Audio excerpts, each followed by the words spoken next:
नमस्कार सर, बहुत बहुत स्वागत करती हूँ उद्यमिता हेडलाइन प्लेटफॉर्म पर। नमस्कार मैम। अ, सर, काफी पार्टिसिपेंट्स एक्साइटेड लग रहे हैं बहुत ज्यादा आज के वेबिनार को लेकर। सो आप अपना इंट्रोडक्शन दे दीजिए and it's up to you sir. Webinar हम स्टार्ट कर सकते हैं। Yes ma'am. So hello everyone, good evening. Today I am advocate Rachit Ranjan presenting you this webinar on delayed payment by MSME. So in this seminar, we will talk about the recovery process pertaining to MSME related to dues which are held by the large corporate, the companies, the government entities, and also the small MSME industries. So जैसे कि हम लोग already जानते हैं कि MSME industry is a backbone of this country. In this country, not in itself but everywhere you will see that MSME को बहुत preference मिलती है because they are the real service provider to the big corporates. So इस चीज को हम अपने दिमाग में रख के हमेशा आगे चलना चाहिए कि आप लोग का इम्पोर्टेंस बहुत ज्यादा है। अब गवर्नमेंट ने भी न्यू पॉलिसीज निकाली है एमएसएमई समाधान के नाम से, जो कि बहुत ज्यादा फेमस भी है एमएसएमई इंडस्ट्रीज में for recovery of delayed payments. So मैं थोड़ा हिस्ट्री में आपको पहले बता देता हूं कि how we came up to MSME समाधान टाइप ऑफ पोर्टल। बिकॉज पहले क्या होता था कि आपके कॉमर्शियल सूट्स होते थे, रिकवरी सूट्स होते थे, समरी सूट्स होते थे। सो इन तीनों प्रोसेस में ये क्योंकि एक लीगल प्रोसेस है एंड लीगल प्रोसेस में आपको टाइम लगता है। नाउ बिकॉज आप जब लीगल प्रोसेस में अपने रहते हैं तो आपको थोड़ा पेशेंस रखना होता है और 1-2 साल का आपको टाइम लग जाता है। बट फिर गवर्नमेंट ने यहाँ पे स्पेशल आप लोगों के लिए लाया एमएसएमई समाधान। अब इस एमएसएमई समाधान में क्या होता है हम वो समझ लेते हैं। एमएसएमई समाधान बेसिकली एमएसएमई इंडस्ट्रीज के फायदे की चीज है और ये एमएसएमई इंडस्ट्रीज को बहुत ज्यादा एनकरेज करती है।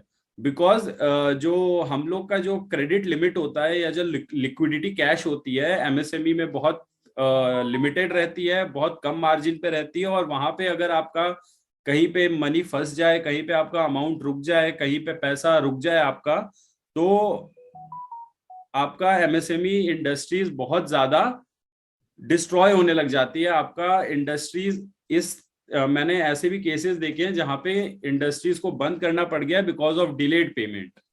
सो हमें सबसे पहले ये याद रखना चाहिए कि कैसे हम अपने आप को बचाएं डिलेड पेमेंट से। डिलेड पेमेंट इंडिया में एक बहुत पर्टेनिंग इशू है और सभी कंपनीज को ये लगता है कि कुछ ना कुछ क्रेडिट बैलेंस सब लेके चलते हैं, बट ये एमएसएमई इंडस्ट्रीज के लिए वैलिड नहीं होता है। बिकॉज वो बिग कॉर्पोरेट्स होते हैं या वो गवर्नमेंट एंटिटीज होती हैं या कोई अनदर कॉर्पोरेट भी है, तो उतना लिक्विडिटी मार्जिन हर इंडस्ट्रीज के लिए सिमिलर नहीं होता है। तो इसके लिए आप लोगों को पहले खुद से ही कि डिलेड पेमेंट की पोजीशन ही ना आए, आपको इन सब के लिए भी कुछ ध्यान रखना है। तो मैं स्टार्ट उससे ही करता हूं कि आपको क्या क्या क्या चीजें होनी चाहिए जिससे आपको ध्यान रखना है और जिससे आप ये इशू आने से पहले बच सकते हैं। तो मैं आपको बताना चाहता हूं फ्रेंड्स कि जब आप किसी से डील करते हैं या किसी से ट्रांजैक्शन में आते हैं या किसी तरह का कोई आपका बिगनिंग हो रहा है, किसी कॉमर्शियल एंटिटी से किसी तरह का बिगनिंग हो रहा है, किसी तरह का बिजनेस हो रहा है कॉमर्शियल एंटिटी से, तो आप सबसे पहले उनका एक केवाईसी ले लें।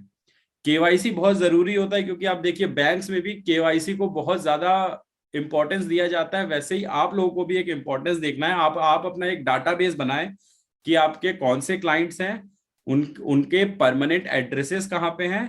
हो सके तो उनसे पैन कार्ड, आधार कार्ड और एक कैंसिल्ड चेक ये लेने की कोशिश करें। Because I have seen in many of the cases, यहाँ पे अराउंड हम 250-300 केसेस रेगुलरली एमएसएमई के साथ रह रहे हैं, रेगुलरली उनके रिकवरी पेमेंट्स कर रहे हैं।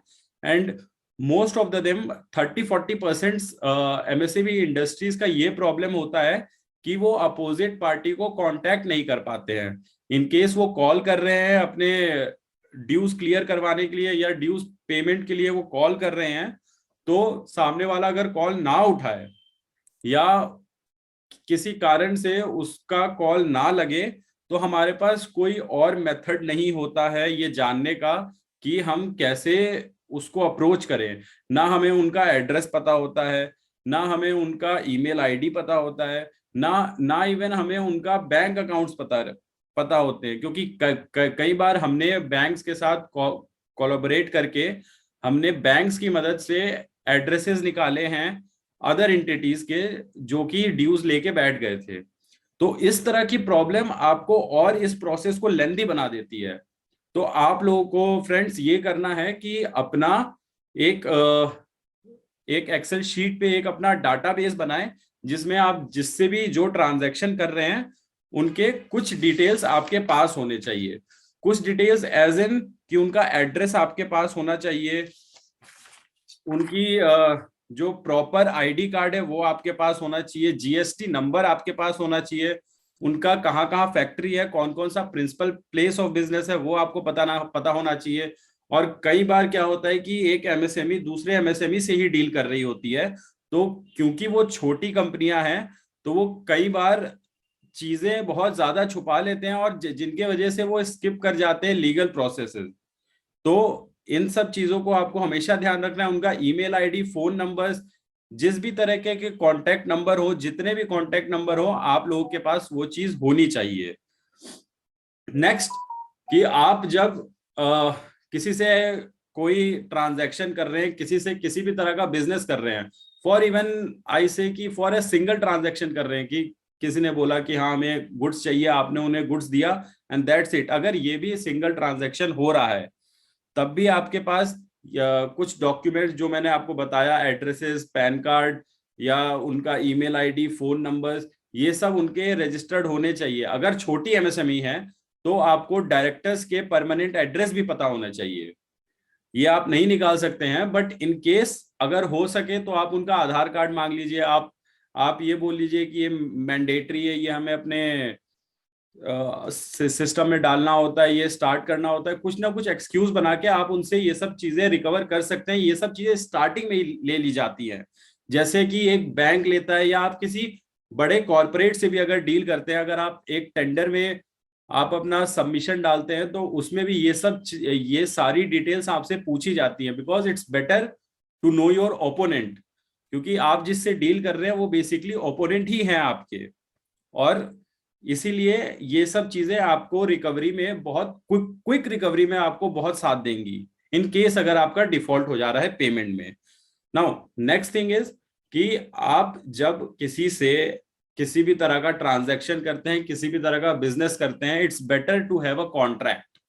अब ये कॉन्ट्रैक्ट क्यों जरूरी है? क्योंकि परचेज ऑर्डर या वर्क ऑर्डर भी तो मिलते ही है, और जनरली उसमें जनरलाइज छोटे छोटे ही तरीके से बट हर क्लॉजेज होते हैं। अब मैं आपको बता रहा हूं कि अगर आप एक सर्विस प्रोवाइडर हैं, या आप एक गुड्स प्रोवाइडर हैं, इवन आप एक ट्रेडर हैं, अगर सामने वाली पार्टी ने आपको परचेज ऑर्डर दिया, उसमें 7-8 पॉइंट्स मेंशन हैं नीचे, आपके एग्रीमेंट के, आपके परचेज ऑर्डर या वर्क ऑर्डर के 7-8 पॉइंट मेंशन हैं, तो वो मेंशन है उनके लिए कि उन्हें क्या क्या चीजें पसंद है और किस तरीके से होनी चाहिए। उसमें आपके लिए कोई भी क्लॉज नहीं है। जितने भी क्लॉज हैं वो आपके कंप्लाइंसेस के क्लॉज हैं, आपके नेसेसिटी के क्लॉजेस नहीं है उसमें। क्योंकि फॉर एग्जांपल मैं बात करता हूं कि जैसे एक परचेज ऑर्डर आया कि मेरे को ये सामान चाहिए, इस डेट पे चाहिए, इस क्वालिटी का चाहिए, ये आपके परचेज ऑर्डर में मोस्टली लिखा होना चाहिए। अगर ये लिखा भी हुआ है तो ये जैसे आपके कंप्लाइंसेस है कि आपको वो गुड्स अपोजिट पार्टी को उसी तरीके से देना है, उसी मोड से देना है, उसी डेट पे देना है, उसी टाइम पे देना है, उसी क्वांटिटी का और उसी क्वालिटी का देना है। तो इन सब में आपका कुछ नेसेसिटी के क्लॉजेस नहीं है, ये जस्ट उनके कंप्लाइंसेस के क्लॉजेस हैं। और इन केस आगे कोई डिस्प्यूट होता है, आगे फॉर गॉड सेक कि कोई प्रॉब्लम आती है, या आगे कुछ ऐसे डिस्प्यूट ही आ जाते हैं जिनके कारण अगर आप ये गुड्स या इनके सर्विसेज आप प्रोवाइड नहीं कर पाते हैं या डिले कर देते हैं, तो वो आपके जो अमाउंट होते हैं वो विथहेल्ड कर लेते हैं। तो इन सब चीजों को रोकने के लिए कुछ क्लॉजेस होते हैं जो कि बहुत नेसेसरी होते हैं अपोजिट पार्टी को भी बताना। तो उसके लिए आपको कॉन्ट्रैक्ट में आना बहुत जरूरी है। कॉन्ट्रैक्ट लेंदी नहीं होना चाहिए, स्पेसिफिक होना चाहिए, स्पेसिफिक ओरिएंटेड कि आपको उस ट्रांजैक्शन में क्या चाहिए। बहुत सारे मैंने एग्जांपल्स देखे हैं, बहुत सारे केसेस देखे हैं जहां पे बहुत बड़े बड़े क्लॉजेस डालते हैं, जहां पे बहुत बड़े बड़े कॉन्ट्रैक्ट होते हैं 40 पेजेस 50 पेजेस के, बट रिलेवेंट चीजें नहीं डाली जाती हैं। तो ये बहुत जरूरी है कि आप पहचाने। अगर आप नहीं कर सकते हैं तो किसी एडवोकेट को आप हायर करिए। कॉन्ट्रैक्ट बनाने में ज्यादा पैसा नहीं लगता है और आपकी सेफ्टी गारंटीड रहती है। नाउ कि कॉन्ट्रैक्ट में होना क्या क्या चाहिए, तो मैं आपको मेंशन कर देता हूं कि कुछ चीजें कॉन्ट्रैक्ट में बहुत ज्यादा जरूरी होती हैं, जैसे what, why, when, where and how.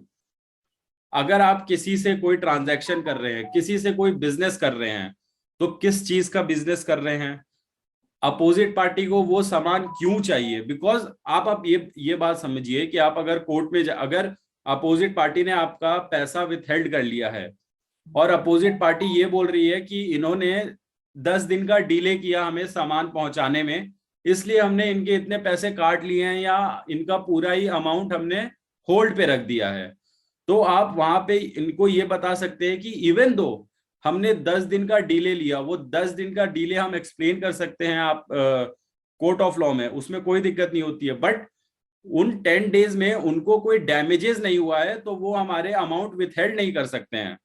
अब इन केस किसी ने आपसे कपड़े मांगे, मैं एक एग्जांपल ले रहा हूं क्योंकि ऐसा एक केस 4 दिन पहले मेरे साथ हुआ है कि एक क्लाइंट है मेरा, उसने एक बड़ी मार्क एंड स्पेंसर से डील किया कपड़े पहुंचाने का। अब उन्होंने क्या किया है कि इन्होंने कपड़े उनको पहुंचाए विथ 35 डेज ऑफ डीले। वहां पे उनके कुछ अमाउंट इन्होंने होल्ड कर लिए बिकॉज वो 35 डेज का डीले हुआ था। नाउ जब हमने कॉन्ट्रैक्ट इनका पढ़ा तो कॉन्ट्रैक्ट में स्पेसिफिकली मेंशन था कि जब जो इनको रॉ मटेरियल चाहिए था, मार्क्स एंड स्पेंसर्स को जो कपड़े चाहिए थे, वो चाहिए थे आफ्टर 60 डेज, बिकॉज 60 डेज में उनका कंसाइनमेंट बाहर जा रहा था और हमने जो इनको कपड़े दिए 35 डेज में दिए। तो या though we have delayed in providing the goods, but even though अगर अपोजिट पार्टी को कोई डैमेजेस नहीं हुआ है उस डीले से, तो वो अमाउंट विथहोल्ड नहीं कर सकते हैं। And friends, with in 3 hearings उनके जितने भी पेमेंट थे जो होल्ड पे थे वो सारे क्लियर कर दिए गए हैं विद इन 3 डेज। तो ये सब चीजें कॉन्ट्रैक्ट में आपको बहुत छोटी लगेंगी, बट वी नो कि ये बहुत ज्यादा जरूरी चीजें होती हैं। डेट्स मेंशन हो तो मैं था what, why, when, where and how पे। व्हाट का मतलब क्या सामान लेना है, वाई का मतलब क्यों लेना है, ये ट्रांजैक्शन क्यों हो रहा है, ये बिजनेस क्यों हो रहा है, अपोजिट पार्टी को क्यों चाहिए वो सामान, वो भी मेंशन होना बहुत जरूरी है। क्योंकि उस पर डिपेंड करता है कि अगर इन केस आपकी अगर कोई डिफॉल्ट हो गई, किसी भी कारण से हो सकती है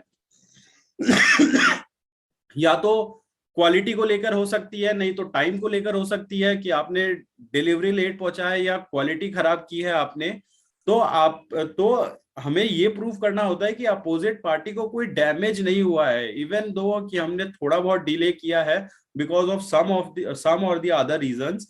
बट देन ऑल्सो जो हमारा मेन एग्रीमेंट है वो इसी के ऊपर था कि इनको ये सामान इस समय चाहिए था, इस कारण से चाहिए था, और इनको कोई डैमेजेस नहीं हुआ है तो हमारा पेमेंट विथहोल्ड नहीं होना चाहिए। तो ये भी बहुत जरूरी है। वाई, व्हेन, कब, टाइम, डेट, जैसे कि मैंने बताया क्लॉज में स्पेसिफिकली मेंशन होना चाहिए। टाइम, डेट स्पेसिफिकली नहीं भी है तो आपको आसपास का लेके कि with in 30 days, with in 40 days, with in 50 days ये सर्विस प्रोवाइड हो जाएगी, कंप्लीट हो जाएगी, या ये गुड्स फुल्ली डिलीवर्ड हो जाएंगे। इस तरह के कॉन्ट्रैक्ट्स बहुत ज्यादा जरूरी होते हैं आगे के लिए, या इन केस डिस्प्यूट आता है उस समय के लिए, बिकॉज उस समय वर्क ऑर्डर इनवॉइसेस से मोस्ट ऑफ द मटेरियल्स नहीं मिल पाता है, मोस्ट ऑफ द जिस्ट नहीं मिल पाता है, और हमारे पास आगे लीगल लड़ने के लिए कुछ रहता नहीं है। तो एक कॉन्ट्रैक्ट आप जरूर बनवा लें। अब फोर्थ आता है इसमें वेयर, की डिलीवरी कहाँ होनी है।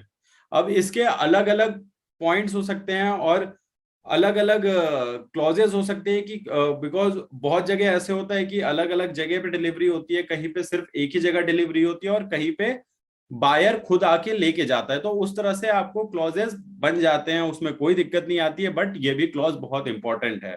और द मोस्ट इंपॉर्टेंट यहाँ पे आता है हाउ, कैसे होना चाहिए। हाउ, ये सर्विस, अगर आप सर्विस रिलेटेड इंडस्ट्रीज में है, एमएसएमई में है, अगर आप कुछ सर्विस प्रोवाइड करवा रहे हैं किसी कॉर्पोरेट को, B2B में, या किसी गवर्नमेंट एंटिटी को ही, जैसे बहुत सिक्योरिटी सर्विसेज होते हैं, बहुत क्लीनिंग सर्विसेज होते हैं, बहुत मैन पावर सर्विसेज होते हैं, इस तरह के भी चीजें होती हैं। उन सब में how, because how depends quality, और क्वालिटी के ऊपर मैक्सिमम डिस्प्यूट्स आपका क्वालिटी के ऊपर ही होता है। तो ये क्वालिटी आपको अब, आप बहुत सारे इंडस्ट्रीज में होता है कि हमें क्वालिटी की जरूरत नहीं है, क्योंकि सिंपल गुड्स होते हैं। कोई लोग बहुत सिंपल गुड्स भी बना लेते हैं, वो भी बेचते हैं, बट उसमें भी हाउ जरूरी होता है।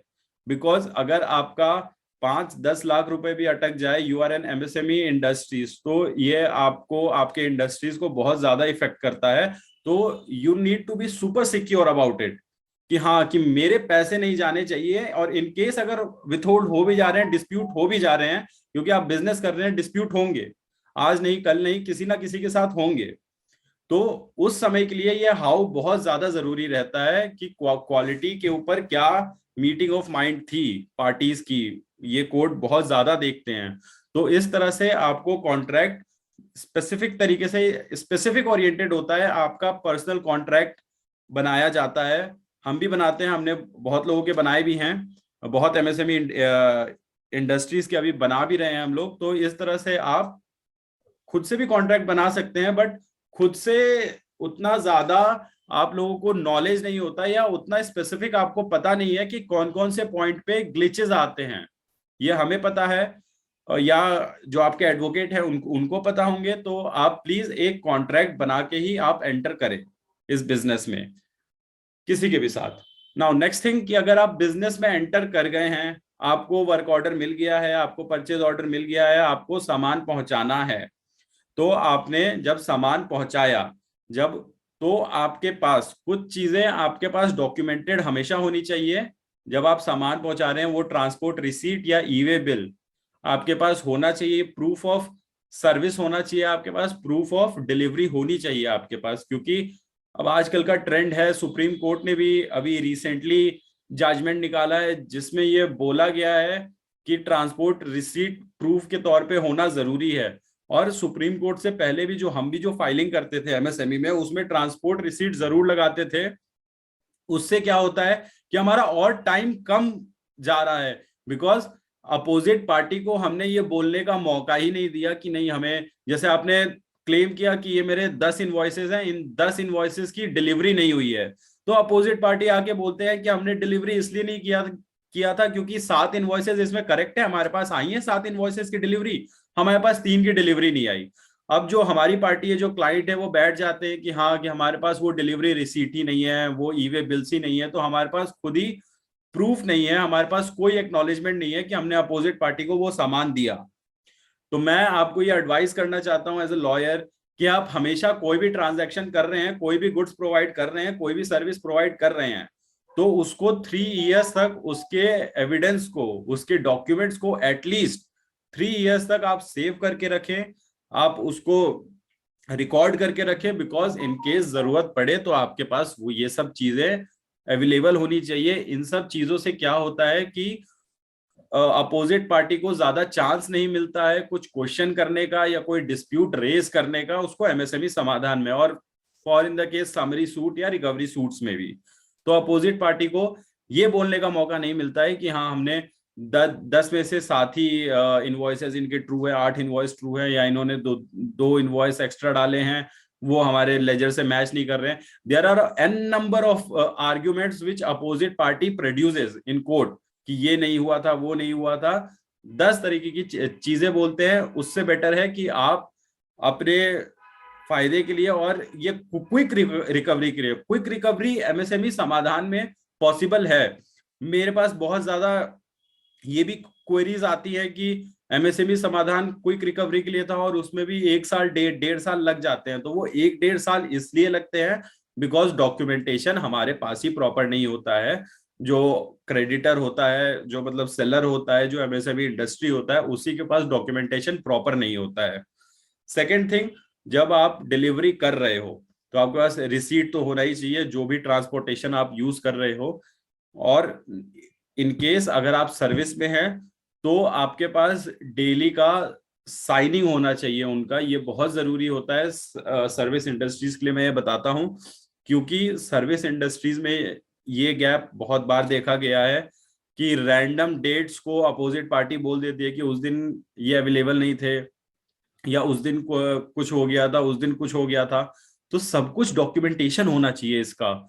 ये आपके फायदे के लिए। अगर अगर अगर आप ये भी नहीं कर पा रहे हैं तो मैं आपको एक एडवाइस कर रहा हूं कि आपको जो प्रॉब्लमेटिक पार्टी लग रही है कि हाँ मे बी ये पे ना करे या मे बी ये थोड़ा तंग करे, आप उनके साथ प्रॉपर डॉक्यूमेंटेशन पे चलिए।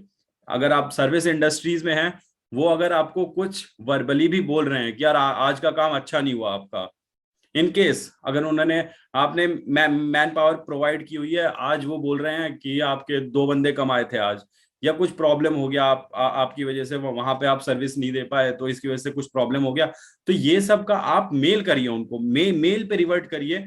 मेल हमेशा सेव्ड रहते हैं, ये आपको भी आगे जाके सेव करेंगे और इस तरह के डिस्प्यूट वो रेज नहीं कर पाएंगे। आई नो कि ये डेली बेसिस पे थोड़ा प्रॉब्लमेटिक है, क्योंकि आप एमएसएमई इंडस्ट्रीज हो, उतनी मैन पावर आपके पास भी नहीं होती है, और उतना रिकॉर्ड कैसे रखेंगे। बट हाँ, आप हफ्ते में कुछ 2-3 घंटे निकालिए और ये सब डॉक्यूमेंटेशन आप करिए, बिकॉज आप करेंगे तो ही आपका फायदा होगा। और फायदा इन द सेंस मैं बोल रहा हूं कि जब इन केस अगर आपका डिस्प्यूट हुआ तो वो क्विक रिकवरी में आपको बहुत हेल्प करेगा। ये सब चीजें जब आप डिलीवरी कर रहे हैं अपोजिट पार्टी को, गुड्स के लिए मैं बात कर रहा हूँ, जो गुड्स प्रोवाइड करवाते हैं एमएसएमई इंडस्ट्रीज, उनका ये है कि जब आप उनको गुड्स दे रहे हो, तब अपने इनवॉइसेस में उनका एक एक्नॉलेजमेंट लेना है, उनकी साइनिंग एक होनी चाहिए कि yes we have received that. ये सब पॉइंट्स बहुत ज्यादा टेक्निकल है और नेसेसरी हैं, क्योंकि अपोजिट पार्टी ये भी बोल देता है कि इनवॉइसेस तो ये कितने भी रेज कर सकते हैं, हमने कितने एक्सेप्ट किए हैं। और कोर्ट भी इसको मानता है, बिकॉज कोर्ट चलता है एविडेंस पे, बातों पे नहीं चलता है। तो that's why I am advising you all कि आप हमेशा कोई भी इनवॉइस रेज कर रहे हैं, अगर उनको आप फिजिकल मोड में जाके इनवॉइस दे रहे हैं, उनसे साइनिंग लीजिए। अगर आजकल जो मॉडर्न एमएसएमई इंडस्ट्रीज है वो ईमेल करती हैं इनवॉइसेस, तो वहां पे नीचे लिख दीजिए ये please give acknowledgement for the invoices, ऐसे करके आपको लिखना पड़ेगा।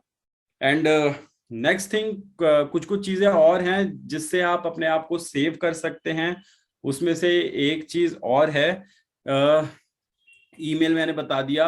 हाँ, एक चीज और है, आपके व्हाट्सएप, अगर व्हाट्सएप पे भी कम्युनिकेशन हो रहा है तो आप व्हाट्सएप पे भी रिवर्ट करिए। इन केस अगर अपोजिट पार्टी ने किसी तरह का डिस्प्यूट बहुत पहले ही रेज किया है, आपका कोई लिटिगेशन नहीं चल रहा है, आपके कोई पैसे विथहेल्ड नहीं हुए हैं, दे आर जस्ट एरोगेंट, और कोई बहुत सारे क्लाइंट्स होते हैं ऐसे जो एक्स्ट्रा चाहते हैं आपसे, कुछ चीजें, कुछ डिमांड्स एक्स्ट्रा होती हैं कि आपने इतना काम कर दिया, थोड़ा सा और कर दीजिए। उस थोड़े से और का भी आप ईमेल करिए उनको, 2-3 दिन के बाद ही करिए कि डैश डेट पे ये हुआ था, वहां पे हमने आपको एक्स्ट्रा पेमेंट दिया था, थैंक यू। ऐसे करके आपको अपने डॉक्यूमेंटेशन प्रॉपर रखने हैं। अगर आप हमेशा नहीं रख पा रहे हैं, सबके साथ नहीं रख पा रहे हैं, तो जो आपको प्रॉब्लमेटिक क्लाइंट आपके लग रहे हैं आप उनके साथ रखिए। इससे क्या होता है कि आपको आगे जाके बहुत फायदा होगा। अब नाउ हम अपने टॉपिक पे आ जाते हैं एक बार, एमएसएमई समाधान में। तो अब पहले के जमाने में क्या होता था, जमाना तो अभी भी वही है, ज्यादा दूर नहीं हुआ है, बट पहले क्या होता था, आपके रिकवरी सूट्स होते थे, कॉमर्शियल सूट्स होते थे, समरी सूट्स होते थे। समरी सूट्स छोटे केसेस के लिए होते हैं, 20,000 से नीचे के लिए होते हैं समरी सूट्स। अगर आपका 5 लाख तक का है तो वो आपका रिकवरी सूट में जाएगा। हाँ, तो अब इसमें क्या होता है, रिकवरी सूट्स में क्या प्रोसेस है मैं पहले वो बता देता हूँ। पहले कैसे होता था, रिकवरी सूट्स में आपको प्रॉपरली एक एप्लीकेशन फाइल करना होता है for the recovery of your dues, and उसके बाद मीडिएशन में जाता था मैटर। मीडिएशन में कंप्लीट होते होते उसे 6 to 8-9 मंथ्स लग जाते थे। और अगर मीडिएशन में कंप्लीट हो गया it's well and good, but most of the cases जो हमने हैंडल किए हैं वहां पे मीडिएशन में रिकवरी नहीं हो पाती है, रिकवरी होती है आपकी केसेस में। अब यहाँ पे क्या होता है कि जब समरी सूट्स आपने रिकवरी सूट के लिए एप्लीकेशन डाला, प्री मीडिएशन हुआ, वो फेल हो गया, देन उसके बाद आपको फिर से एप्लीकेशन डालना है, और वो एप्लीकेशन आप डालने के बाद उसके बाद उस पे प्रोसीडिंग शुरू होगी, तो उस पे सीपीसी के क्लॉजेस लगते हैं, तो काफी लेंदी हो जाता है, वो 3-4 साल आपके मिनिमम लग जाते हैं रिकवरी में। बट यहाँ पे क्या होगा, यहाँ पे कोर्ट ने एमएसएमई समाधान स्पेसिफिकली एमएसएमई इंडस्ट्रीज के लिए निकाला है। इसको कौन अप्लाई कर सकता है इसके अंदर, सिर्फ और सिर्फ एमएसएमई इंडस्ट्रीज। एमएसएमई इंडस्ट्रीज भी 3 टाइप्स के होते हैं, एक तो जो गुड्स प्रोवाइड करते हैं, दूसरे सर्विसेज प्रोवाइड करते हैं, तीसरे ट्रेडर्स। रिसेंटली क्या हुआ है, क्या ट्रेंड चल रहा है, 2 ट्रेंड सुप्रीम कोर्ट के नए जजमेंट आए हैं, मैं आपको इंट्रोड्यूस करवा देना चाहता हूँ जजमेंट से। उसमें है कि ट्रेडर्स एमएसएमई समाधान में क्लेम नहीं कर सकते हैं। एंड सेकंड है आपका कि अगर आपका उद्योग आधार मेमोरेंडम और उद्योग रजिस्ट्रेशन उस डेट से बाद का है, तो आपको एमएसएमई समाधान में जगह नहीं मिलेगी, एमएसएमई समाधान में आपका केस मेंटेनेबल नहीं होगा। इसलिए मैं आपको बता दूं कि अगर आप लोगों का एमएसएमई रजिस्ट्रेशन नहीं हुआ है तो प्लीज उसे करवा ले, वो बहुत ज्यादा नेसेसरी है। और क्योंकि मैं ये दोनों चीजें आपको एक्सप्लेन कर देता हूं। पहले चीज मैं एक्सप्लेन करता हूं कि यूएएम नंबर और उद्योग रजिस्ट्रेशन बहुत जरूरी है। और जैसे कि आपने आज रजिस्ट्रेशन करवाया और आपका 6 महीने पहले, क्योंकि बिजनेस तो चल ही रहा था, तो बिजनेस में आपका 6 महीने पहले का ड्यूज है, तो वो भी एमएसएमई समाधान में मेंटेनेबल नहीं होगा। तो इसके लिए आपको एमएसएमई रजिस्ट्रेशन करवाना बहुत जरूरी है। प्लस आपको बहुत सारे बेनिफिट्स मिलते हैं, गवर्नमेंट के काफी स्कीम्स है, गवर्नमेंट के काफी नॉन कोलेटरल लोन्स हैं जो कि बैंक्स देते हैं, तो आपको एमएसएमई रजिस्ट्रेशन तो बहुत जरूरी है। नेक्स्ट थिंग आ जाता है आपका ट्रेडर्स को लेके। अगर कोई यहाँ पे ट्रेडर्स हैं तो आपको घबराने की जरूरत नहीं है। हमारे पास एक आउट ऑफ बॉक्स एक सॉल्यूशन है जो मैं आपको देना चाहता हूँ ट्रेडर्स लोगों के लिए, जो कि आपको रिकवरी में एमएसएमई समाधान में एंट्री दिलवाएगा। इवन इफ आप ट्रेडर हैं, आप कोई मैन्युफैक्चरर नहीं है, आपने किसी को गुड्स नहीं दिया, आपने किसी को सर्विसेज नहीं दी, आपने कोई गुड्स मैन्युफैक्चर करके नहीं दिया, आपने दूसरे से गुड्स उठाया और आप उसको ट्रेड कर दे रहे हैं, तब भी आप इसमें कैसे आ सकते हैं। इनकेस अगर आपका मैं एग्जांपल दे रहा हूं, जैसे क्लॉथिंग का बिजनेस है आपका, आपने होलसेल में क्लॉथ लेके आप क्लॉथ्स आगे बेच रहे हो, तो ये आप ट्रेडर्स में आओगे। आपने एमएसएमई में भी ट्रेड एज अ ट्रेडर अपना रजिस्ट्रेशन करवाया होगा। यहाँ पे मैं एक आपको सॉल्यूशन दे रहा हूँ इस चीज का, जहां पे आप ट्रेडर से मैन्युफैक्चरर बन सकते हैं। जो आपका शॉप होगा, जो आपका गोडाउन होगा, या जो आपका प्लेस ऑफ बिजनेस है, वहां पे एक छोटा सा एरिया ले लीजिए, वहां पे एक टेलर बिठा लीजिए और वहां पे कुछ ना कुछ टेलरिंग का काम करिए आप। तो उससे क्या होगा कि आप ट्रेडर से हटके मैन्युफैक्चरर बन जाएंगे। इवन दो आप ट्रेडिंग कर रहे हैं, आपका मेन प्रॉफिट ट्रेडिंग में आ रहा है, बट आपने मैन्युफैक्चरिंग भी साथ में है, तो आप मैन्युफैक्चरिंग के लिए आप एमएसएमई में अप्लाई कर सकते हैं। एमएसएमई का मैन्युफैक्चरिंग का आप रजिस्ट्रेशन ले सकते हैं। तो मैं तो यही अभी एडवाइस करता हूं सबसे कि अगर आप ट्रेडिंग में एमएसएमई रजिस्ट्रेशन कर रहे हैं तो वो मत करवाइए, आप मैन्युफैक्चरिंग में करवाइए, और कुछ ना कुछ एक छोटा सा कुछ भी खोल लीजिए। इवन दो कि कोई हनी में ट्रेड करते हैं या कोई फ्रूट्स में ट्रेड करते हैं, तो वो एक अपना एक छोटा सा स्टॉल खोल ले जहां पे वो जूस बेचने लग जाए, या जहां पे किसी भी तरह का वो मैन्युफैक्चर करने लग जाए, इवन 5% 10% का ही, उससे आपको कोई लॉस नहीं होगा। और आप वहां पे शो कर सकते हैं कि yes we are manufacturer also, even though कि आपका जो ड्यूज है वो ट्रेडिंग की वजह से अटका हुआ है, लेकिन आप अपने आप को कोर्ट ऑफ लॉ में मैन्युफैक्चरर प्रूफ कर सकते हैं। तो आप यही करिए। तो ये 2 लॉज थे जो अभी रिसेंटली नए इंट्रोड्यूस हुए हैं सुप्रीम कोर्ट और जजमेंट से। नाउ हम चलते हैं एमएसएमई समाधान में। हमने बता दिया रिकवरी, समरी रिकवरी सूट, और जो रिकवरी सूट है वो फाइल कैसे होंगे। आपको एक एप्लीकेशन डालना होता है। ये इसमें क्या है, जुरिस्डिक्शन होगा बायर का, मान लीजिए आप बैठे हुए हो बेंगलोर में, आपने किसी को सामान बेचा है वेस्ट बंगाल में, और आपकी ड्यूज बची हुई है, तो आपको कहाँ पे डालना पड़ेगा? वो समरी सूट या वो रिकवरी सूट आपको वेस्ट बंगाल जाके डालना पड़ेगा, जो कि एक बहुत बड़ा प्रॉब्लम होता है छोटे एमएसएमईज के लिए, कि वहां पे जाके एक लॉयर ढूंढे, क्योंकि उन्हें अपने सराउंडिंग के लॉयर्स तो पता होते हैं, दो दो चार सब लोग रखते हैं जो भी बिजनेस में होते हैं, बट जो दूर के हैं, अब उनसे डील करना है, और वो क्या कर रहे हैं क्या नहीं कर रहे हैं, आपको उसका भी आइडिया नहीं होता है कि कैसे कर रहे हैं, आपका कोई कंट्रोल नहीं रहता है उस पर ना। आप जाके देख रेगुलर आप जाके नहीं देख सकते, आप एक दो बार जाके देखोगे कि ठीक है मेरा केस चल रहा है या कौन से स्टेज पे पहुंचा, बट बाकी जो एडवोकेट बताता है वही होता है। तो ये सब थे ड्रॉबैक्स जो थे रिकवरी सूट के, जो थे समरी सूट के। तब आया एमएसएमई समाधान। एमएसएमई समाधान एमएसएमई के लिए बहुत ज्यादा लाभदायक है, बहुत ज्यादा नेसेसरी था इस स्टेज पे आके, बहुत ज्यादा नेसेसरी था। क्यों था, क्यों हुआ ये नेसेसरी, मैं आपको बताना चाहता हूँ। इसमें जो आप अप्लाई करेंगे, आप जहां पे हैं वहीं का जुरिडिक्शन लगेगा। इसमें बायर का जुरिडिक्शन नहीं लगता है, जहां पे जो सेलर होता है उसके जुरिडिक्शन के हिसाब से एमएसएमई समाधान चलता है। तो आप अगर बेंगलोर में हैं, आपने वेस्ट बंगाल में सामान दिया है और आपका डिलेड हो गया है पेमेंट, तो आप एमएसएमई समाधान में जब फाइल करेंगे तो आपको कन्वर्ट होके वो बेंगलोर के कोर्ट्स में ही आएगा, वो बेंगलोर के एमएसएमई डी में आएगा। तो ये एक सबसे बड़ा बेनिफिट हुआ है आप लोगों के लिए। नेक्स्ट थिंग जो है इंटरेस्ट को लेके, हम उस पर भी आएंगे, बट मैं कुछ सेक्शन से शुरू करना चाहता हूं तो आपको काफी इजीली हो जाएगा। तो एमएसएमई तो सबको ही पता है कि क्या होता है, स्मॉल मीडियम एंटरप्राइजेस।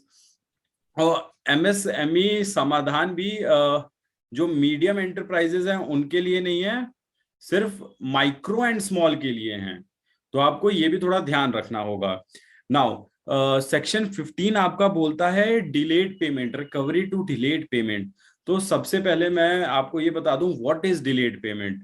तो डिलेड पेमेंट होता है, आपने जब से गुड्स दे दिया, जब से सर्विस दे दिया आपने, उस दिन से 15 टू 45 डेज के अंदर आपको पेमेंट मिल जाना चाहिए।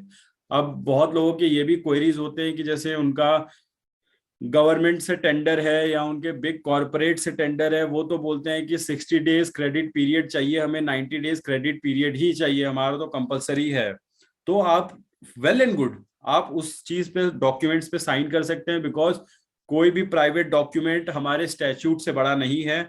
हमारे स्टैच्यूट्स में लिखा है 15 डेज टू 45 डेज, तो वही रहेगा। डेट ऑफ एक्सेप्टेंस में आपको बताना चाहता हूं कि क्या होता है यहाँ पे। डेट ऑफ एक्सेप्टेंस होता है जब से आपने गुड्स प्रोवाइड करवा दिए और आपने उसका पैसा मांगा, मतलब कि आपने इनवॉइस रेज कर दिया उस दिन से। अब इसमें दो तरह की चीजें होती हैं, इस डेट को लेके भी प्रॉब्लम्स आ सकते हैं, तो मैं आपको थोड़ा सा इसके बारे में ब्रीफ करना चाहता हूं कि क्या होता है एक्सेप्टेंस डेट। अब जैसे सबसे पहले मैं बताना चाहता हूँ गुड्स प्रोवाइडर के लिए।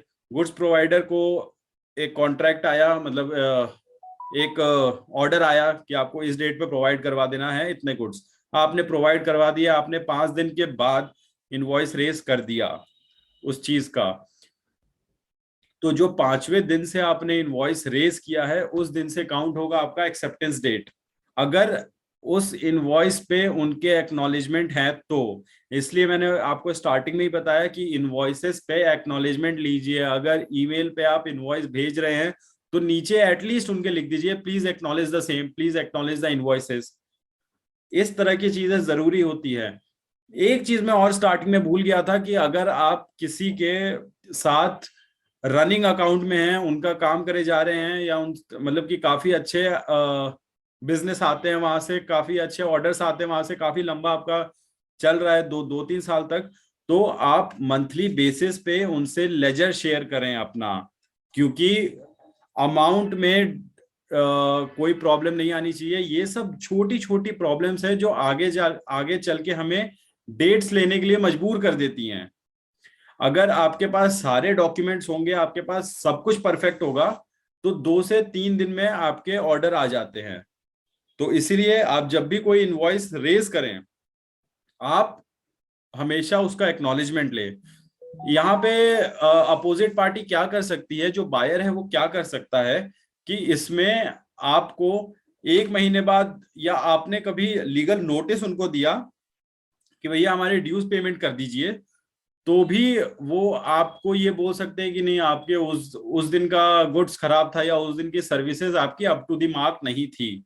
तो ये चीजें वैलिड नहीं होता है। ये चीजें विद इन 7 डेज अगर वो कर दें, अगर आपने कोई गुड्स उन्हें प्रोवाइड किया है और विद इन 7 डे वो ऑब्जेक्ट कर दें, वो किसी तरह से डिस्प्यूट क्रिएट करें कि यार ये तो खराब सामान था, तब कोई प्रॉब्लम तब प्रॉब्लम आ सकती है। नहीं तो नहीं आती है। तो मोस्टली केसेस में क्या होता है, जो अपोजिट पार्टी होती है वो एक्सेप्ट कर ही लेती हैं, और वो एक्सेप्टेंस दे ही देती हैं। कहीं पे भी नहीं लिखते हैं कि सामान खराब है। तो ये आप ही के फेवर में है, ये आप ही के बेनिफिट में है, आप ही के लिए यूज होगा।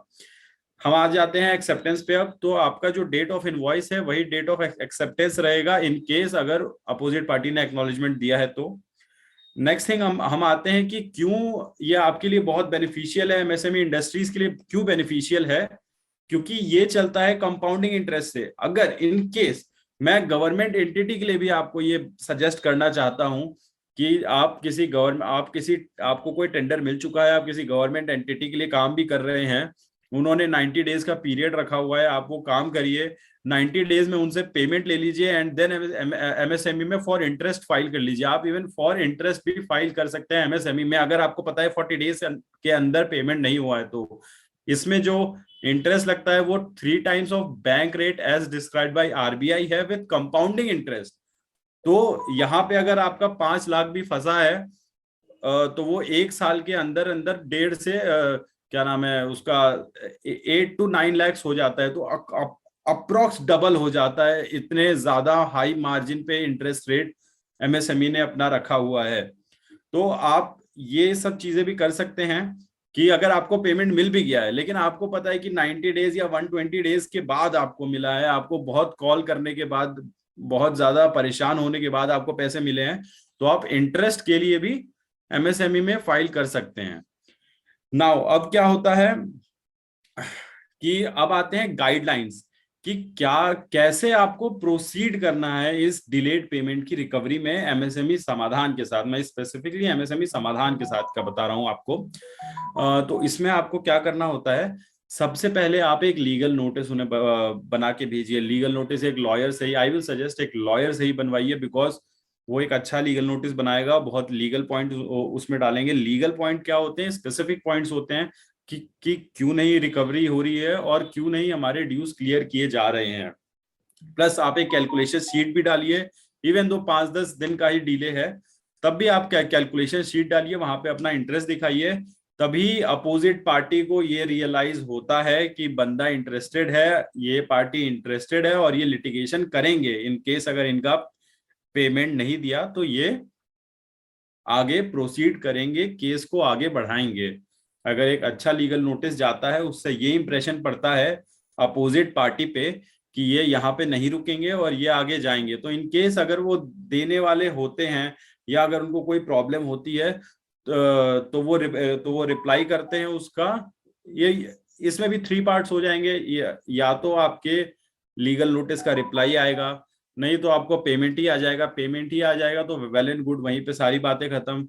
या तो उनका रिप्लाई आएगा कि मुझे प्रॉब्लम है, या मुझे आप 1-2 महीने का और टाइम दीजिए, या इसको इंस्टॉलमेंट में कर देते हैं, because we are financially unstable right now, या we have financial crunch right now, या कोई भी प्रॉब्लम लेके, रिसेशन है, कोई भी प्रॉब्लम लेके वो एक रिप्लाई कर सकते हैं, या फिर नहीं भी कर सकते हैं। अगर वो ना करें तब तो हमें एमएसएमई समाधान में जाना ही जाना है, और अगर उन्होंने रिप्लाई किया और हमें पेमेंट नहीं किया तब भी आप एमएसएमई समाधान में चले जाइए।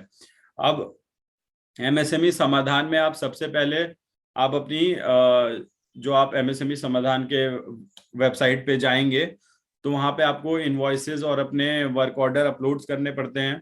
जितने भी आपके इनवॉइसेस, अनपेड इनवॉइसेस हैं, और जो वर्क ऑर्डर है, आप वो वहां पे अपलोड करिए और अपना केस इनिशिएट करवाइए। It takes around 1 to 2 months for your case to be converted in MSME समाधान, जो कि एमएसएमई डी के अंडर होता है।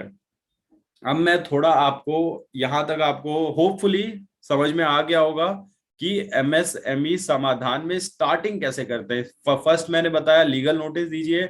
लीगल नोटिस से आपको अगर आपकी रिकवरी हो जाए वेल एंड गुड, उनका रिप्लाई आए या ना आए तब भी आप एमएसएमई समाधान में अपना केस फाइल कर दीजिए, क्योंकि 1-2 महीने लगते हैं उसको कन्वर्ट होने में। बाय लॉ वो 1 से 2 दिन लगने चाहिए, but that's how our government work. तो वो 1-2 महीने का टाइम लेते हैं और आपका केस कन्वर्ट कर देते हैं। अब केस एक बार कन्वर्ट हो जाए उसके बाद आपको एक ईमेल आता है कि इस डेट पे आपकी एक कंसिलिएशन मीटिंग रखी है हमने, आप आइए और इसमें अपना बताइए। तो उसमें आपको सारी चीजें बतानी होती है कि कब कब से बिजनेस कर रहे हैं, कितना इनवॉइसेस बाकी है, कितने रुपए बाकी है आपके, कितने अमाउंट बाकी है आपके, और ये लिमिटेशन पीरियड के अंदर है या नहीं। Limitation period under MSMED act is 3 years. तो ऑलवेज रिमेंबर दोस्तों कि जो 3 इयर्स के अंदर ही आपको ये एमएसएमई समाधान में फाइल कर देना है। इन केस अगर आप 3 इयर्स से ज्यादा डिले कर रहे हैं तो एमएसएमई समाधान में फाइल नहीं कर पाएंगे। समरी सूट और रिकवरी सूट में भी सेम ही है, 3 इयर्स का ही है। बट इन केस अगर आपका कुछ डिले हो जा रहा है तो आप कोई ना कोई रीजन देके कंडोन करवा सकते हैं वो delay, but this is not that is not the case in MSME समाधान। तो प्लीज इस बात का ध्यान रखिए आप, क्योंकि कोर्ट ये समझता है कि 3 साल में अगर आप नहीं आए कोर्ट में तो आपको पैसे की जरूरत नहीं है, तो आपको 3 साल के अंदर ये फाइल कर ही देना है। नाउ लीगल नोटिस हो गया, आपने एमएसएमई समाधान में फाइल कर दिया। अब केस कन्वर्ट हो चुका है और चला गया है एमएसएमई डी के अंदर। एमएसएमई डी एक डेवलपमेंट काउंसिल है जो कि हर स्टेट वाइज अपना अपना लोगों ने बनाया हुआ है।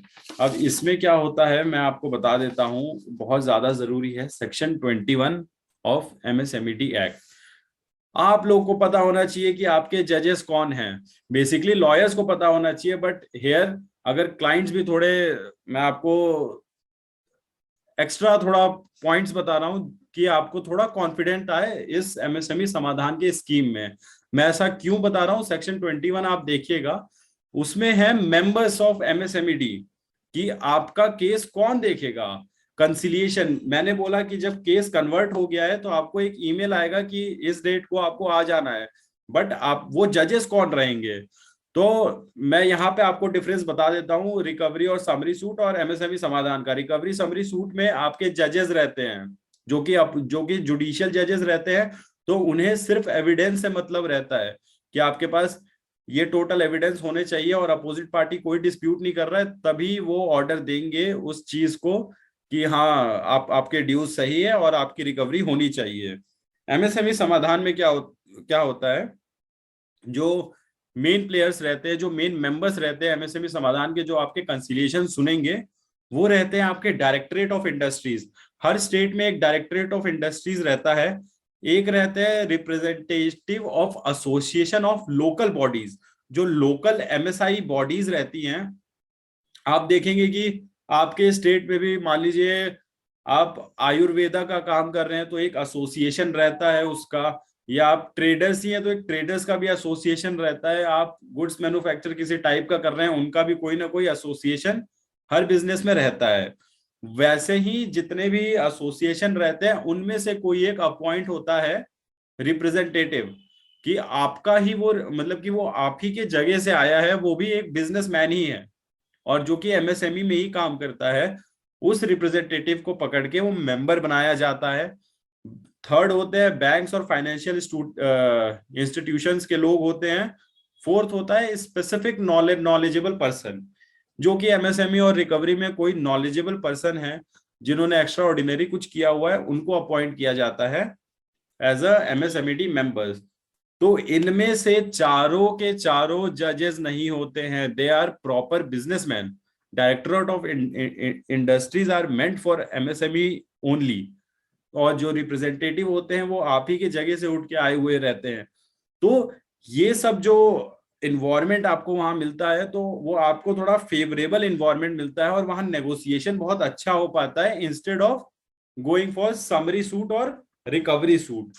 तो आपको वहां पे आपको ये फायदा मिल जाता है कि आपका कंसिलिएशन में नेगोशिएशन, अगर आप नहीं बोल पा रहे हैं तो सामने वाला जज खुद उनको डांट के बोलता है कि क्या दिक्कत हो गई, क्या हुआ, क्या प्रॉब्लम हुआ, खुद ही आंसर्स निकालने की कोशिश करता है और जल्दी रैप अप करने की कोशिश की जाती है इस इन सब केस में। तो जब कंसिलिएशन होता है, तो मैंने आपको बता दिया कौन कंसिलिएशन करता है। अब मैं थोड़ा बता देता हूँ कैसे होता है कंसिलिएशन। कंसिलिएशन के लिए जो आपको ईमेल आया, पहली हियरिंग होगी। पहली हियरिंग में आपसे पूछा जाएगा कुछ कुछ डिटेल्स कि कब डिफॉल्ट हुआ उनका, 3 साल के अंदर होना चाहिए, कौन थे वो, उनका एड्रेस क्या है, आपने उनको कांटेक्ट किया तो वो क्या रीजन बता रहे हैं आपका डिलेड पेमेंट का, क्यों नहीं पैसे दे पा रहे हैं। 4-5 चीजें आपसे पूछेंगे।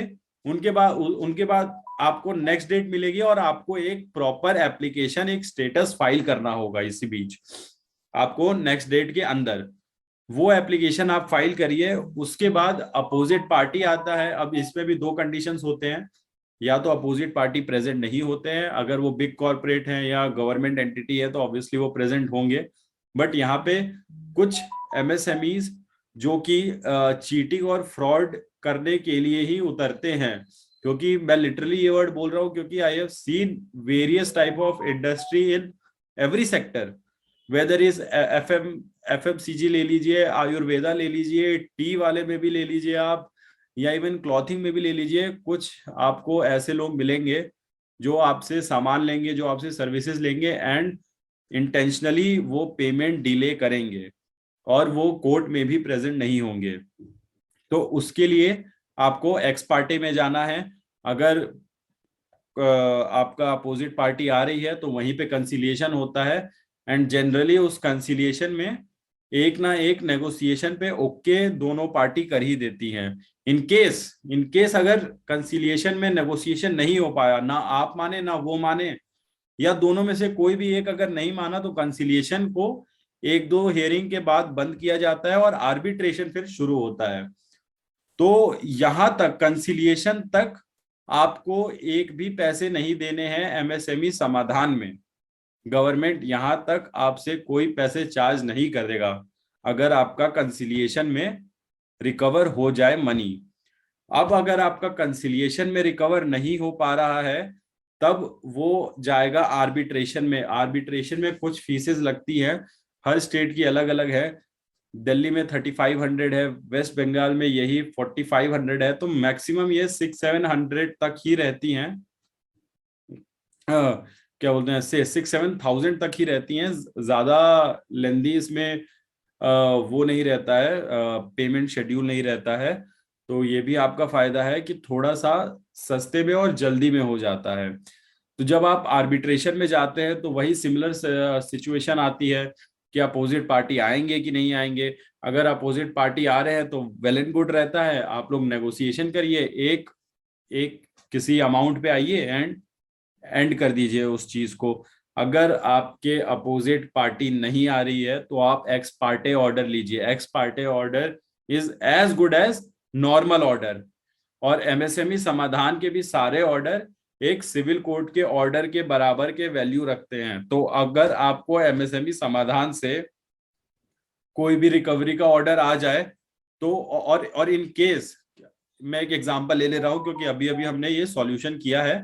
अभी अभी हमने अपने क्लाइंट को उनका जो पूरा पैसा था वो दिलवाया है। हाउ? बिकॉज वो लड़ रहे थे 1.5 साल से, अपोजिट पार्टी आ नहीं रही थी एमएसएमई समाधान में। हमने एक्स पार्टे लिया, एक्स पार्टे के बाद जब एक्स पार्टे ऑर्डर निकल गया, हम वो ऑर्डर लेकर गए एग्जीक्यूशन कोर्ट में। एग्जीक्यूशन कोर्ट भाई सिविल कोर्ट ही रहते हैं। एग्जीक्यूशन कोर्ट में जाके उसको एग्जीक्यूट करवाया। अब मैं यहाँ पे आपको बता रहा हूँ, स्टार्टिंग में मैंने जो आपको ये बताए थे कि आपको क्या क्या प्रिकॉशंस लेने हैं, जैसे कि आपको उनका एड्रेसेस पता होना चाहिए, उनकी फैक्ट्रीज पता होनी चाहिए। यहाँ पे क्या हुआ था कि एक बहुत ही छोटे डीलर थे, उनसे डील कर रहे थे ये लोग। उन्होंने क्या किया कि अपोजिट पार्टी का जनरली कोई एड्रेस पता नहीं है उनको। एक ऑफिस तो पता था कि अपोजिट पार्टी का था, बट वो भी रेंटेड प्रॉपर्टी थी। उन्होंने 2 साल पहले ही वहां से वो चले जा चुके हैं। हमें इनका कोई एड्रेस नहीं पता। तब हमने कोर्ट से रिक्वेस्ट किया, हमने एप्लीकेशन डाला कि हमें पुलिस की मदद चाहिए इस आदमी को ढूंढने के लिए। बाई चांस हमारे पास आधार कार्ड था उनका और हमारे पास उनके बैंक डिटेल्स भी थे, हम बैंक के पास गए हैं, हमने पुलिस बुलाया है, पुलिस की मदद से बैंक से हमने एड्रेस निकाला है और फिर उनके घर पे गए हैं। बिकॉज एग्जीक्यूशन कोर्ट में क्या होता है कि जब आपके पास ऑर्डर आ जाता है कि हाँ you are like eligible for 12 lakh rupees, जो आपका ड्यूज था वो इन केस मान लीजिए कि 12 लाख रुपीज हो, तो 12 लाख रुपीज के आप हकदार हैं, ये तो कोर्ट ने लिख के भेज दिया। बट इन केस अभी भी अपोजिट पार्टी ने नहीं दिया तो क्या होगा, मैं ये सिचुएशन हैंडल कर रहा हूं अभी कि अगर एमएसएमई समाधान ने ऑर्डर दे दिया कि ठीक है आपको इतने रुपए का रिकवरी का ऑर्डर है, बट अगर फिर भी अपोजिट पार्टी नहीं दे रहा है पैसा, तब आप एग्जीक्यूशन में जाएंगे और एग्जीक्यूशन कोर्ट क्या करता है, आपको वहां पे उनकी प्रॉपर्टी शो करनी पड़ती है। तो आपके पास प्रॉपर्टीज के डिटेल्स भी होने चाहिए कि हाँ कि इवन दो ये कार नंबर है उनका या उनका ये यहाँ पे वो रहते हैं, ये उनका परमानेंट एड्रेस है। तो कोर्ट क्या करती है, वो कोर्ट उनको 2 बार बुलाएगी, नोटिस देगी कि आप आ जाइए, और फिर भी वो नहीं आ रहे हैं एग्जीक्यूशन कोर्ट में भी, तो कोर्ट क्या करेगी, जो हमने प्रॉपर्टी कोर्ट्स को बताए हैं कि उनके पास हैं, उनका वो अटैचमेंट कर देती है। तो ये बहुत बड़ी चीज हो जाती है, तो लोग बहुत ज्यादा इस पे प्रिकॉशन रखते हैं, आप समझ रहे हैं। तो अगर ये प्रिकॉशन आप भी रखें तो बहुत ज्यादा फायदेमंद रहेगा और आपकी रिकवरी 100% गारंटीड रहेगी। अगर आपने जो जो मैंने बोला है वो डॉक्यूमेंट्स आपने उस तरीके से रख दिए, तो आपकी रिकवरी विद इन 1 ईयर 100% रहती है। तो इस तरह से पूरा एमएसएमई समाधान का केस चलता है।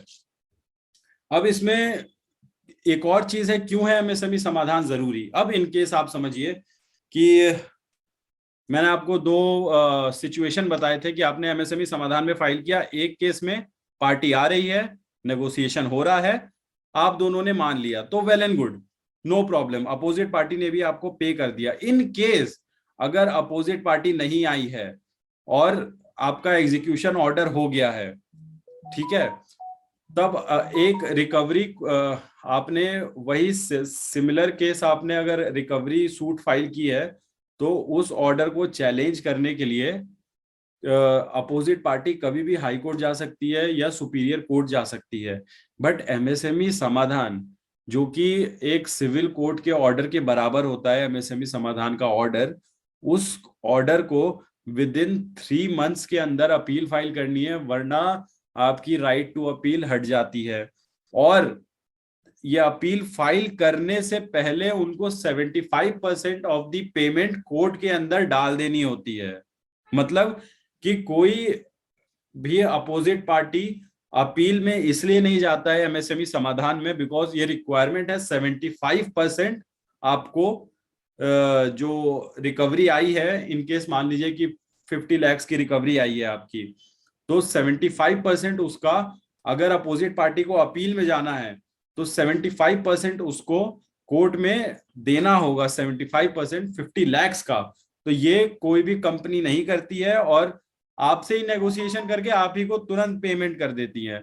तो ये सब कुछ बहुत जरूरी चीजें हैं, बहुत इंपॉर्टेंट चीजें हैं एमएसएमई समाधान में लिए, एमएसएमई इंडस्ट्रीज के लिए, इसीलिए एमएसएमई समाधान बना है। और मैं अब आपको बता दे रहा हूं कि क्या क्या डॉक्यूमेंट होने चाहिए आपके पास हमेशा। आप कोई भी ट्रांजैक्शन कर रहे हैं, अगर आपके पास उसका पेमेंट नहीं है, तो आपके पास हमेशा रेडी होने चाहिए वो डॉक्यूमेंट। स्कैन्ड कॉपी हो चलेगा, फिजिकल कॉपी हो चलेगा, आपके पास रिकॉर्ड्स होने चाहिए, invoices, proper invoices with acknowledgement on it. आपके पास जो ट्रांसपोर्ट रिसीट है, ई वे बिल्स है, वो होना चाहिए। कॉन्ट्रैक्ट अगर इन केस आपका है तो वो होना चाहिए। आपके पास परचेज ऑर्डर, वर्क ऑर्डर होना चाहिए।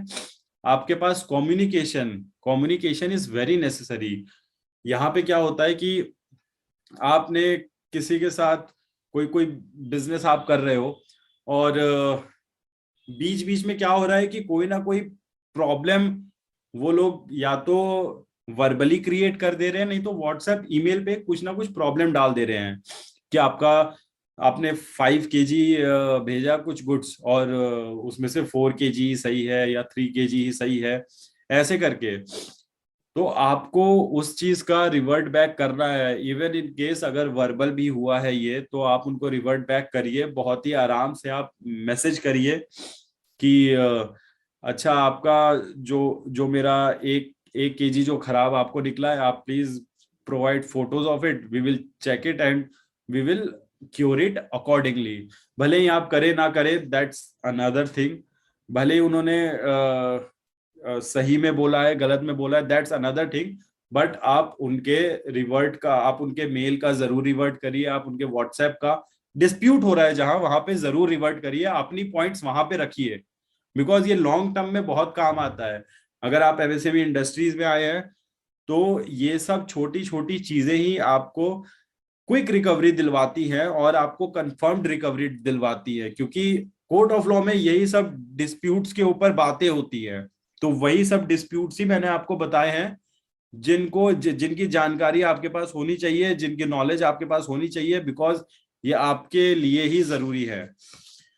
अब नाउ कि और हमने एक और तरीका निकाला है बैकग्राउंड वेरिफिकेशन का, कि अगर आपको कोई नई पार्टी आ रही है, इवन आपका एक्सपोर्ट का बिजनेस है, आपने बाहर किसी कंपनी ने आपको अप्रोच किया है कि मेरे को ये गुड्स चाहिए, और आपने वो गुड्स उनको दिया, तो आप एक्सपोर्ट में क्या होता है कि जब उनके पास मटेरियल पहुंच जाता है, उनके पास गुड्स पहुंच जाता है, उसके बाद ही पेमेंट होता है, और ये बहुत ज्यादा रिस्की होता है। तो इसमें हमारी टीम जो है बैकग्राउंड वेरिफिकेशन भी करती है। अगर आप भी कर सकते हैं, बट हाँ, हमारे पास प्रॉपर टूल्स एंड मैकेनिज्म है जहां से हम पता लगाते हैं कि वो कंपनी रियल में कोई कंपनी है कि नहीं, और उनके कितने और इंडिया में और कितने क्लाइंट्स है, हम उनसे पूछते हैं कि उनके पेमेंट कंफर्म हो रहे हैं कि नहीं हो रहे हैं, टाइमली हो रहे हैं कि नहीं हो रहे हैं, और इस हिसाब से एक बैकग्राउंड रिपोर्ट आपको बना के हम देते हैं।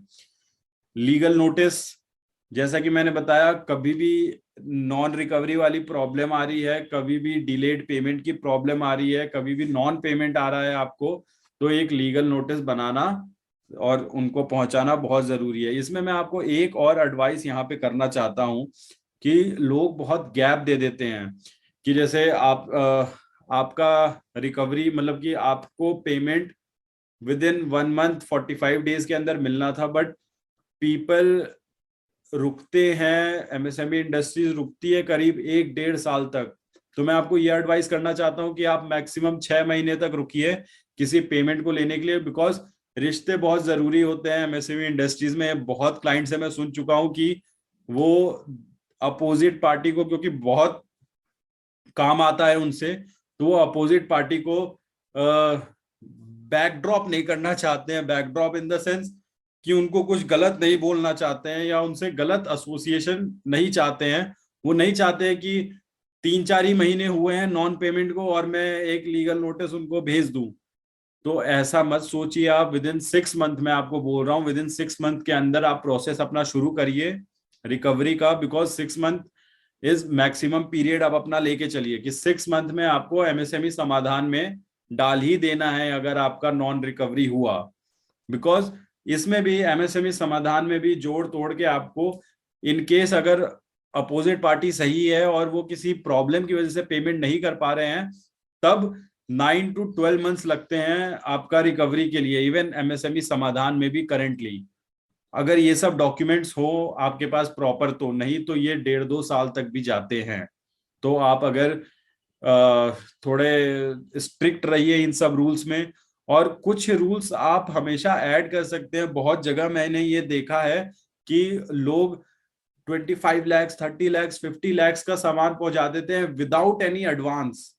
तो यहाँ पे मैं आपको ये भी एक एडवाइस देना चाहता हूँ आप लोगों को, कि आपके पास अगर कोई बड़ा ट्रांजैक्शन आ रहा है, कोई बड़ा बिजनेस आ रहा है, कोई बड़ा ऑर्डर भी आ रहा है, तो आप उनको प्लीज ये टेंड करवाइए कि आप हमें 10% 20% एडवांस दे दीजिए, और हम आपको टोटल इनवॉइस में से 5% डिस्काउंट दे देंगे, या कुछ कुछ अलग स्कीम निकालिए। और इस बिजनेस में ऐसा करिए कि आपको कुछ ना कुछ एडवांस आता रहे, क्योंकि बहुत जगह यही होता है कि अगर फुल पेमेंट रुक जाती है तो और ज्यादा प्रॉब्लम हो जाता है। तो I will advise you to always go for advance payment. हाँ, हर जगह आपको एडवांस पेमेंट नहीं मिलेगा, हर जगह नेगोशिएशन पावर भी एमएसएमई की बहुत कम रहती है, क्योंकि एमएसएमई छोटे इंडस्ट्रीज होते हैं, वो सोचते हैं कि ऑर्डर मिल जाए यार, उसके बाद तो हम काम कर लेंगे, पैसे भी आ ही जाएंगे। But that is not the case. अगर अगर आपके पास ऐसा कोई सिस्टम है, अगर आप ऐसा पॉसिबली कर सकते हैं, इट्स जस्ट एन एडवाइस, लेकिन अगर आप पॉसिबली ऐसा कर सकते हैं तो आप उनको बोलिए कि 20-25% आप एडवांस दीजिए, ये हमारे सिस्टम में जरूरी है, उसके बिना हम नहीं काम कर सकते हैं। और अगर आपने 50% हमें एडवांस दिया तो हम 5-10% का आपको डिस्काउंट भी देंगे। तो मोस्टली क्या होता है कि लोग ल्यूक्रेटिव सोच के आपको एडवांस पेमेंट कर देते हैं, तो इनकेस अगर बाद में डिस्प्यूट भी होता है तो एटलीस्ट आपके पास 50% एडवांस वो रहता है, 30% 40% एडवांस वो रहता है। वो आपको नेगोशिएट करना है कि आप कैसे नेगोशिएट कर सकते हैं। हाँ, एमएसएमई इंडस्ट्रीज थोड़ा नेगोशिएटिंग पावर कम रखती है, बिकॉज जब आप बड़े बिजनेस से डील करते हैं या कुछ भी ऐसा, but you can always ask this. तो आप हमेशा इन सब चीजों का ध्यान रखिए। अब अगर किसी को कोई क्वेश्चन पूछना है तो I am available and I will answer all of your questions one by one. Sir पहले तो बहुत बहुत थैंक यू कहना चाहूंगी सर, आज का वेबिनार काफी इंफॉर्मेटिव रहा और काफी पार्टिसिपेंट्स के क्वेश्चंस भी हैं। तो मैं एक एक करके सभी के क्वेश्चंस, पहले तो मैं आपको बताना चाहूंगी यहाँ पे Q&A का एक ऑप्शन है। Okay ma'am. वहां पर 4 क्वेश्चंस ऑलरेडी आ रखे हैं, फिर उसके बाद मैं सभी पार्टिसिपेंट्स को 1 बाय 1 ऐड ऑन कर लूंगी ताकि वो अपने क्वेश्चंस आपसे डिस्कस कर सकें। ठीक है मैम। सबसे पहला क्वेश्चन है स्मिता शाह जी का। We are MSME private company providing advertising services, there is a client who has given us PO, we provided services with all necessary operation committed, they never complained via mail or over phone. Last payment received from the private company was on 2019. After corona he claimed he cannot pay due to loss. He was a middleman of displaying Canon printers advertising. Last communication was Saturday made by us. He again resisted, he will not pay, but he enjoyed the input credit of the entire invoices amount. Please help. Ma'am, तो आपको Smita ma'am, मैं इसमें बोलना चाहता हूं कि please आप हमारी टीम से एक बार बात करिए। ये बहुत ही पर्टेनिंग इशू है और ये मैं बहुत ही क्लाइंट्स के साथ कोरोना के बाद ही देख रहा हूं, बिकॉज कोरोना के बाद लोगों को एक एक्सक्यूज मिल गया है कि हमारा कोरोना में बहुत लॉस हो गया एंड वी विल नॉट पे। तो हम भी थोड़ा सोचते हैं कि करे ना करे, बट आपका 2019 का ही इनवॉइसेस है, तो आप एक बार प्राइवेट कंपनी का नाम बताइए और एक बार आप हमारे टीम से एक बार बात करिए। We will definitely help you on this, और इसमें आप एमएसएमई समाधान में भी जा सकती हैं। Okay ma'am. क्या एक्सपोर्ट बिजनेस एमएसएमई में आते हैं? Yes, yes sir, export business MSME में आते हैं, बट इसमें एक प्रॉब्लम है कि एमएसएमई समाधान में आप कोई बाहर की कंपनी को इंक्लूड नहीं कर सकते हैं। अगर कोई बाहर की कंपनियां हैं, कोई जो आउट ऑफ इंडिया कोई कंपनी, अगर आप उनके साथ डील कर रहे हैं, उनके साथ आपका पेमेंट में कोई प्रॉब्लम आई है, तो आप एमएसएमई समाधान में नहीं जा सकते हैं। बट आप नॉर्मल सूट भी फाइल कर सकते हैं और आप आर्बिट्रेशन में भी जा सकते हैं। मोस्टली अगर आप एक्सपोर्ट बिजनेस में भी है, आपने कॉन्ट्रैक्ट बनाया होगा ऑब्वियसली, तो उसमें आर्बिट्रेशन के क्लॉजेस होंगे, आप उसको इन्वोक करवा सकते हैं, एक उनको लीगल नोटिस भेज सकते हैं आर्बिट्रेशन इनिशिएट करने का। Yes sir. Whether MSME law is applicable for earlier dates? Sir, ये मैं बताना चाहता हूं कि सिर्फ 3 इयर्स तक ही वैलिड होता है। अगर आपने आज इनवॉइस दिया है तो विद इन 3 इयर्स अगर आपको पेमेंट नहीं मिल रहा है और आप एमएसएमई समाधान में नहीं अप्लाई किया है आपने, तो आप 3 इयर्स के बाद अप्लाई नहीं कर सकते हैं सर। ये इसका लिमिटेशन है, इसलिए हमेशा इसको ध्यान में रखिए sir. Yes ma'am. Can we also draft and send the legal notice और an advocate is mandatory? Sir, मैं इसमें बताना चाहता हूं कि आप लीगल नोटिस नहीं भेज सकते हैं, आप रिकवरी नोटिस भेज सकते हैं, क्योंकि जहां लीगल का नाम आ जाएगा तो वहां पे आपको एक लॉयर हायर करना ही पड़ेगा, क्योंकि एज सच आप कोई लीगल नोटिस कोई नॉर्मल पर्सन नहीं भेज सकता, वो एक लॉयर ही भेजेगा। प्लस अगर आप सही में लीगल नोटिस भेज रहे हैं तो ऑब्वियसली आप एक अच्छा लॉयर हायर करिए। और क्योंकि एक अच्छा लीगल, ये सब चीजें मैं आपको एक्स्ट्रा बता रहा हूं बिकॉज यहीं पे मैटर जो है रुकता है और यहीं पे मोस्टली चीजें फंसती हैं कि अगर आपने एक अच्छा एडवोकेट नहीं किया, कोई रैंडम एडवोकेट ने 2 पेज का नोटिस बना के दे दिया है, तो सामने वाली पार्टी भी वेल वर्स्ड है इन सब चीजों से, तो उन्हें पता है कि एक लीगल नोटिस आएगा ही आएगा, वो ठीक से पढ़ेंगे भी नहीं और वो साइड में कर देंगे, उसका रिप्लाई भी नहीं करेंगे। तो आपके पास लीगल नोटिस ऐसा जाना चाहिए, ऐसा इफेक्टिव जाना चाहिए विद कैलकुलेशन शीट, कि सामने वाले पार्टी एक बार खोले तो उसे देख के लगे कि ये अगर इसका पेमेंट नहीं हुआ तो ये आदमी के पास सारे प्रूफ है और ये he will go further with it. तो थोड़ा सा टेंशन अपोजिट पार्टी में देना जरूरी है, दैट इज अ टेक्टिक, और वहां पे आपको एक अच्छे एडवोकेट की जरूरत पड़ेगी sir. So I will advise you, कभी भी नोटिस देने से पहले आप एक एडवोकेट से बात करें, एक एडवोकेट के ड्राफ्ट को ही भेजें।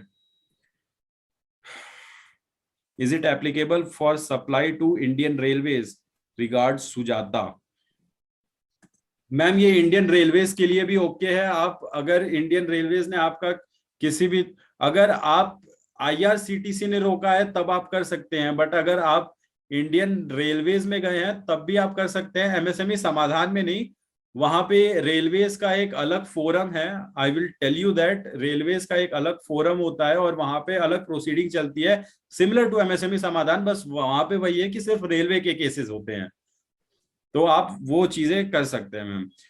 If the payment of the year 2013-14 and work order are there, mail correspondence also there. Yes sir, basically ये जो मैं लिमिटेशन आपको बता रहा हूं ये लास्ट एक्सेप्टेंस से ही है। तो अगर उनका मेल अगर आज आया है आपके पास, कोई mail correspondence, if you have ever received today कि yes you have dues, okay we have accepted your dues of इतना, देन वहां से वो लिमिटेशन फिर एक्सटेंड हो जाएगा।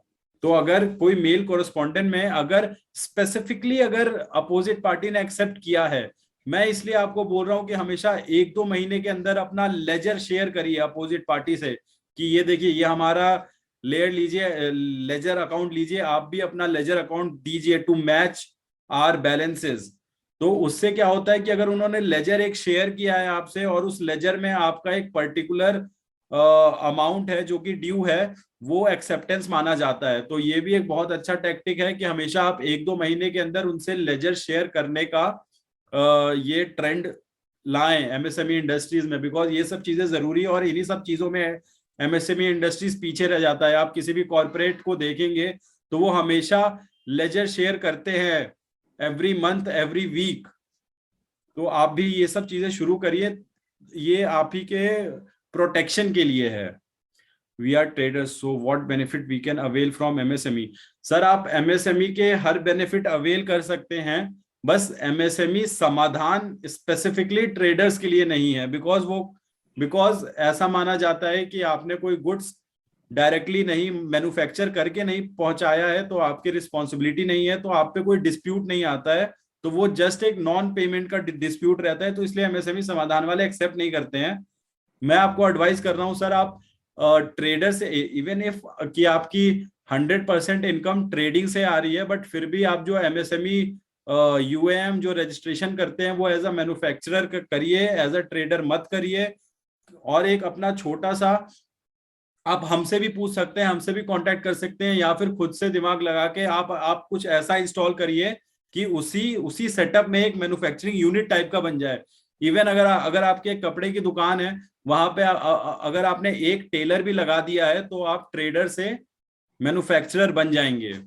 तो ये एक बहुत बड़ा तोड़ है इस चीज का कि आप ट्रेडर्स बेनिफिट ले पाएंगे कि नहीं ले पाएंगे, बट इस तरीके से आप एक एमएसएमई मैन्युफैक्चरर बन जाएंगे। इवन दो आपका जो प्रॉफिट है वो मैन्युफैक्चरिंग से जीरो हो और सारा ट्रेडिंग से हो, that is well and good and there is no problem in it, but आपके पास मैन्युफैक्चरिंग का लाइसेंस होना चाहिए, मतलब कि मैन्युफैक्चरिंग का जो यूएम है उसमें मैन्युफैक्चरिंग होना चाहिए, उसमें ट्रेडिंग नहीं होना चाहिए sir. If the payment of the year also there, वही है सर कि अगर पेमेंट है आपका 2013-14 का, बट अगर मेल कॉरेस्पॉन्डेंस आप जो बोल रहे हैं, अगर अपोजिट पार्टी ने स्पेसिफिकली अगर एक्सेप्ट किया है कि yes we have your payment left, तभी आपका जो लिमिटेशन इंक्रीज होगा, वरना नॉर्मल मेल कॉरेस्पॉन्डेंस से इंक्रीज नहीं होगा sir. Hi, this is Sanjay. We supplied stock to a store. The store suddenly closed down and it's not contactable. How can we recover? We don't have this his residence address. Yes sir, मैं इन्हीं सब problems के लिए आप लोगों को starting में ही बताया था कि आप किसी से भी, आप किसी भी स्टोर से डील कर रहे हैं तो उस स्टोर ओनर का एड्रेस होना चाहिए आपका, उस स्टोर ओनर का आधार कार्ड, पैन कार्ड आप अपने पास फोटोकॉपी करवा के रखिए। आप जब बिजनेस में आ रहे हैं उस आदमी के साथ, उस स्टोर के साथ या किसी के भी साथ भी कोई भी नए ट्रांजैक्शन में, कोई भी नए बिजनेस अपॉर्चुनिटी में घुस रहे हैं तो अपोजिट पार्टी का केवाईसी अपने पास तैयार रखिए, क्योंकि जब आदमी भागता है तो ऐसे ही होता है कि सर वो कॉन्टेक्टेबल हट जाता है उनसे और आप तंग हो जाएंगे, लेकिन आप उनसे बात नहीं कर पाएंगे। तो सर अगर उनका रेसिडेंस एड्रेस भी नहीं है, आप एक बार स्टॉक जो स्टोर है वो कहाँ पे था और उसका कौन ओनर थे, अगर किसी भी तरह का कोई भी नॉलेज है आपके पास, या अगर उन्होंने कोई भी पेमेंट आपको पहले किया हो, बैंक ट्रांसफर किया हो, तो आप वो भी बताइए। तो हम बैंक ट्रांसफर की मदद से भी बैंक से उनका एड्रेस निकाल सकते हैं, that is also possible. So please sir ऐसी गलतियां फिर मत करिए। कुछ ना कुछ केवाईसी आप रखिए। अगर आप छोटे ही स्टोर्स में डील कर रहे हैं या छोटे ही किसी और एमएसएमई यूनिट के साथ अगर आप डील कर रहे हैं तो आपके पास उनके ओनर का परमानेंट एड्रेस होना चाहिए, या किसी भी तरीके से कि हम पुलिस को भी अप्रोच कर सकें और पुलिस वाले भी वहां तक पहुंच सके। इससे क्या होता है कि हमारी ही रिकवरी फास्ट होगी, पुलिस वाले को भी एड्रेस मिल जाएगा, हमें भी एड्रेस मिल जाएगा, तो हम भी बार बार वहां जा सकते हैं, बार बार उनसे वो बोल सकते हैं पेमेंट के लिए। नहीं तो मजिस्ट्रेट को ऑर्डर कर सकते हैं, मजिस्ट्रेट को एप्लीकेशन लिख सकते हैं, मजिस्ट्रेट ऑर्डर करेगा वो जो उनकी प्रॉपर्टी है वो सील करने के लिए, वो सीज करने के लिए, ताकि आपकी रिकवरी हो। तो आपकी ही क्विक रिकवरी के लिए ये सब चीजें जरूरी होती है सर स्टार्टिंग में ही।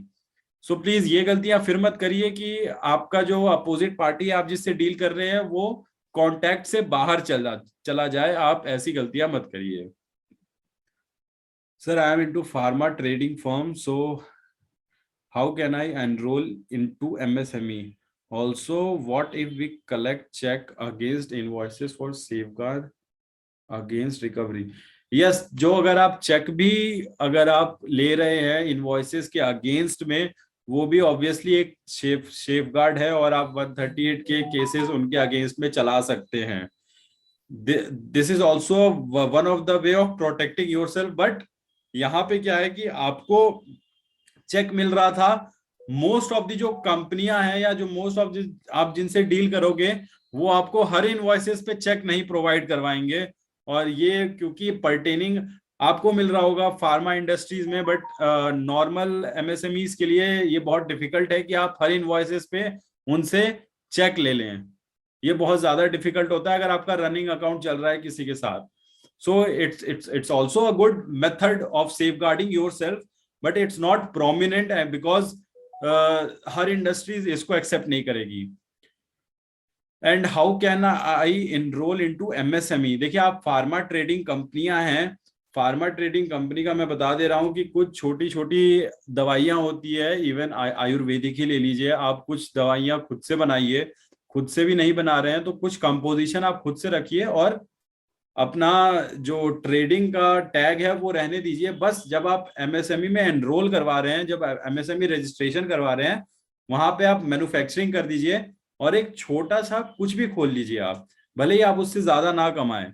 एक हाजमोला टाइप का भी आजकल तो बहुत ज्यादा ही बिकते हैं, अलग अलग कंपनीज के हाजमोला, आप एक तरह का वही खोल लीजिए, भले ही आपको कुछ फायदा ना हो, भले ही आप उसको बेचे भी ना, आप उसको मैन्युफैक्चर भी ना करें, बट आपके पास वो प्लांट होना चाहिए इन केस अगर कोई आगे जाके कॉम्प्लिकेशन हुआ, ये बताने के लिए।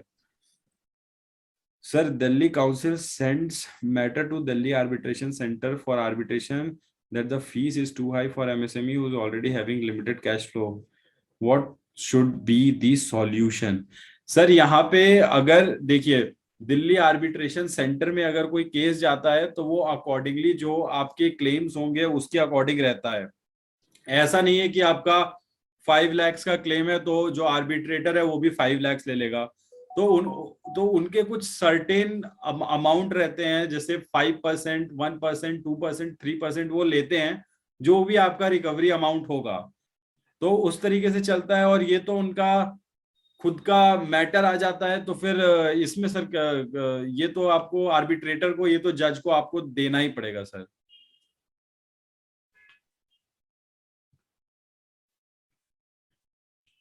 MSME समाधान is for micro and small industries. We are medium industries now. Kindly suggest what is the solution for. Sir अगर आप मीडियम इंडस्ट्रीज में हैं तो आपके पास रिकवरी का ऑप्शंस और भी बहुत सारे ऑप्शंस है, जैसे इंसॉल्वेंसी एंड बैंक्रप्सी कोड में आप जा सकते हो अगर आपका ड्यू 1 करोड़ से ऊपर है। अगर आपका ड्यूज भी 1 करोड़ से ऊपर नहीं है, इवन अगर 50-60 लाख तक भी है, तो उसका इंटरेस्ट लगा के 1 करोड़ हो जाता है। तो अगर मैं 1 करोड़ बोल रहा हूं, इसका मतलब 1 करोड़ नहीं होता है। अगर 1 करोड़ का मतलब होता है प्रिंसिपल प्लस इंटरेस्ट, और इंटरेस्ट 3 टाइम्स बैंक रेट है। बैंक रेट अभी आरबीआई का चल रहा है अराउंड 5.6 5.7। तो ये अगर आप टोटल भी देखें तो अराउंड 18% कंपाउंडेड मंथली इंटरेस्ट है। तो अगर आपका इन केस 50 लाख का ड्यू है, वो 1.5-2 साल का हो गया है, तो वो 1 करोड़ से ऊपर पहुंच जाएगा आपका, और वो आप इंसॉल्वेंसी एंड बैंक्रप्सी कोड में हमेशा जा सकते हैं। बहुत क्विक रिकवरी हो जाती है वहां पे भी, और आप रिकवरी सूट, कॉमर्शियल सूट भी फाइल कर सकते हैं सर। बट ये छोटे इंडस्ट्रीज के लिए है, मीडियम और स्मॉल इंडस्ट्रीज के लिए तो आप इन MSME समाधान में मेंटेनेबल नहीं रहेगा सर आपका। संजय हेमदेव जी, हाय, यू इन्फॉर्म्ड MSME समाधान for micro and small companies, turnover required. Sir इसमें जो रिसेंटली जो चेंजेस हुए हैं माइक्रो स्मॉल और मीडियम इंडस्ट्रीज में, उसमें 2 पॉइंट है कि एक आपका टर्नओवर होता है और एक आपका इन्वेस्टमेंट होता है। तो अगर आप दोनों में से किसी भी एक को क्लियर कर लेते हैं तो आप उस इंडस्ट्रीज में आ सकते हैं। जैसे कि अगर आपने आप माइक्रो के हैं, अगर आपने वो जो माइक्रो का इन्वेस्टमेंट है वो कंप्लीट कर लिया है, या अगर आपने टर्नओवर कंप्लीट कर लिया है, तो आप माइक्रो में आ जाएंगे। जरूरी नहीं है कि आपको टर्नओवर रिक्वायर हो, अकेला टर्नओवर रिक्वायर्ड नहीं होता है, इन्वेस्टमेंट में भी रिक्वायरमेंट होती है sir. We are into fasting business. My father has supplied the goods to a company and the company has not given the payment since 7 to 8 years of 7 lakhs. At that point, my father was alone.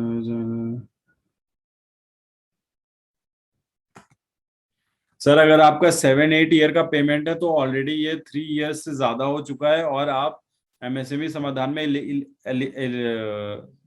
Maintainable नहीं रहेगा आपका। Plus आपका MSME certificate just 2 weeks back आया हुआ है, तो ये बिल्कुल as per supreme court order ये बिल्कुल भी नहीं रहेगा। अभी मैंने स्टार्टिंग में ही बताया, सुप्रीम कोर्ट के 2 लेटेस्ट ऑर्डर आए हैं, वो भी मैंने आप लोग को बताया है। तो इस तरह की चीज के लिए is also change, it was a partnership firm.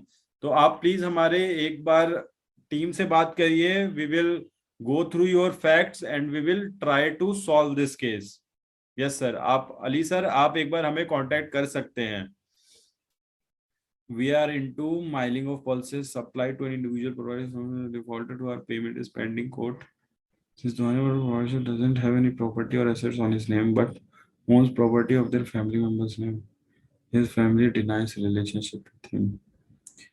Sir ये जो आप बोल रहे हैं ये आपको पूरा मेरे को केस बताना पड़ेगा, बिकॉज अगर वो कंपनी उन्होंने चलाई है, वो प्रोप्राइटरशिप अगर वो चला रहे हैं, तो उनके पास किसी ना किसी तरीके का एसेट्स होगा ही, कोई मशीनरी होगी ही, कोई उनके कार, कोई बाइक, कुछ भी होगा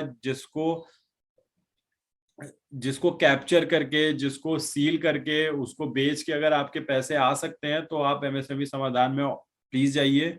क्योंकि MSME समाधान में भी अगर आपको पेमेंट नहीं मिल रहा है, आप फिर वो ऑर्डर लेके एग्जीक्यूशन कोर्ट में जाइए, क्योंकि अपील में कोई भी अपोजिट पार्टी अपील में नहीं जाता है। तो आप एग्जीक्यूशन पे जाइए, वहां पे आपका सॉल्यूशन आपको मिल जाएगा सर।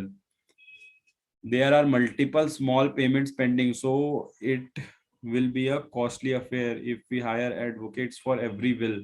Yes sir, आप ये मत, that is your मैं कहूंगा कि ये ऐसा सिचुएशन है जहां पे आप बोल रहे हो स्मॉल पेमेंट पेंडिंग है। तो वहाँ पे जो एडवोकेट भी है वो भी थोड़ा कंसिडरेट होगा। अगर आप हमसे कॉन्ट्रैक्ट करेंगे तो हम भी काफी कंसिडरेट होंगे, because we are already attached with around 300 plus MSME industries, तो जिनके ऐसे ही सिमिलर प्रॉब्लम्स आ रहे हैं। तो आप एक बार हमसे कांटेक्ट करिए, we we will charge you fairly enough, और आपको कभी भी कोई दिक्कत नहीं होगी सर। इवन मैं तो बोल रहा हूँ कि आपको जैसे सीएस लोग हायर करते हैं कि बिकॉज सीएस का 3 ही 4 दिन काम आता है पूरे ईयर में, तो बिजनेसेस जो प्राइवेट कंपनीज क्या होती हैं कि वो फ्रीलांसर सीएस हायर कर लेते हैं, जब काम आता है तब उनको पेमेंट किया जाता है। आप भी एक ऐसे ही लॉयर रखिए जो काफी टेंडर्स भी आपके भरेगा, तो आपका काफी काम थोड़ा सॉल्व हो जाएगा, आप बिजनेस की तरफ ज्यादा ध्यान दे पाएंगे। जैसे टेंडर्स में भी लॉयर्स काम आते हैं, लीगल नोटिसेस में भी आते हैं, उनके रिप्लाईज में भी आते हैं, एमएसएमई समाधान में भी आते हैं, और जो जनरल डे टू डे अगर कोई कॉन्ट्रैक्ट बनाना है, एग्रीमेंट बनाना है, कोई एम्प्लॉयमेंट कॉन्ट्रैक्ट ही है या किसी भी तरह का रेंट एग्रीमेंट ही बनाना है, तो ये सारे ही एग्रीमेंट एक साथ बन जाते हैं और बहुत ही लो रेट्स पे बनते हैं। ये एमएसएमई के लिए ही ये हमारी पूरी टीम एमएसएमई के लिए काम करती है।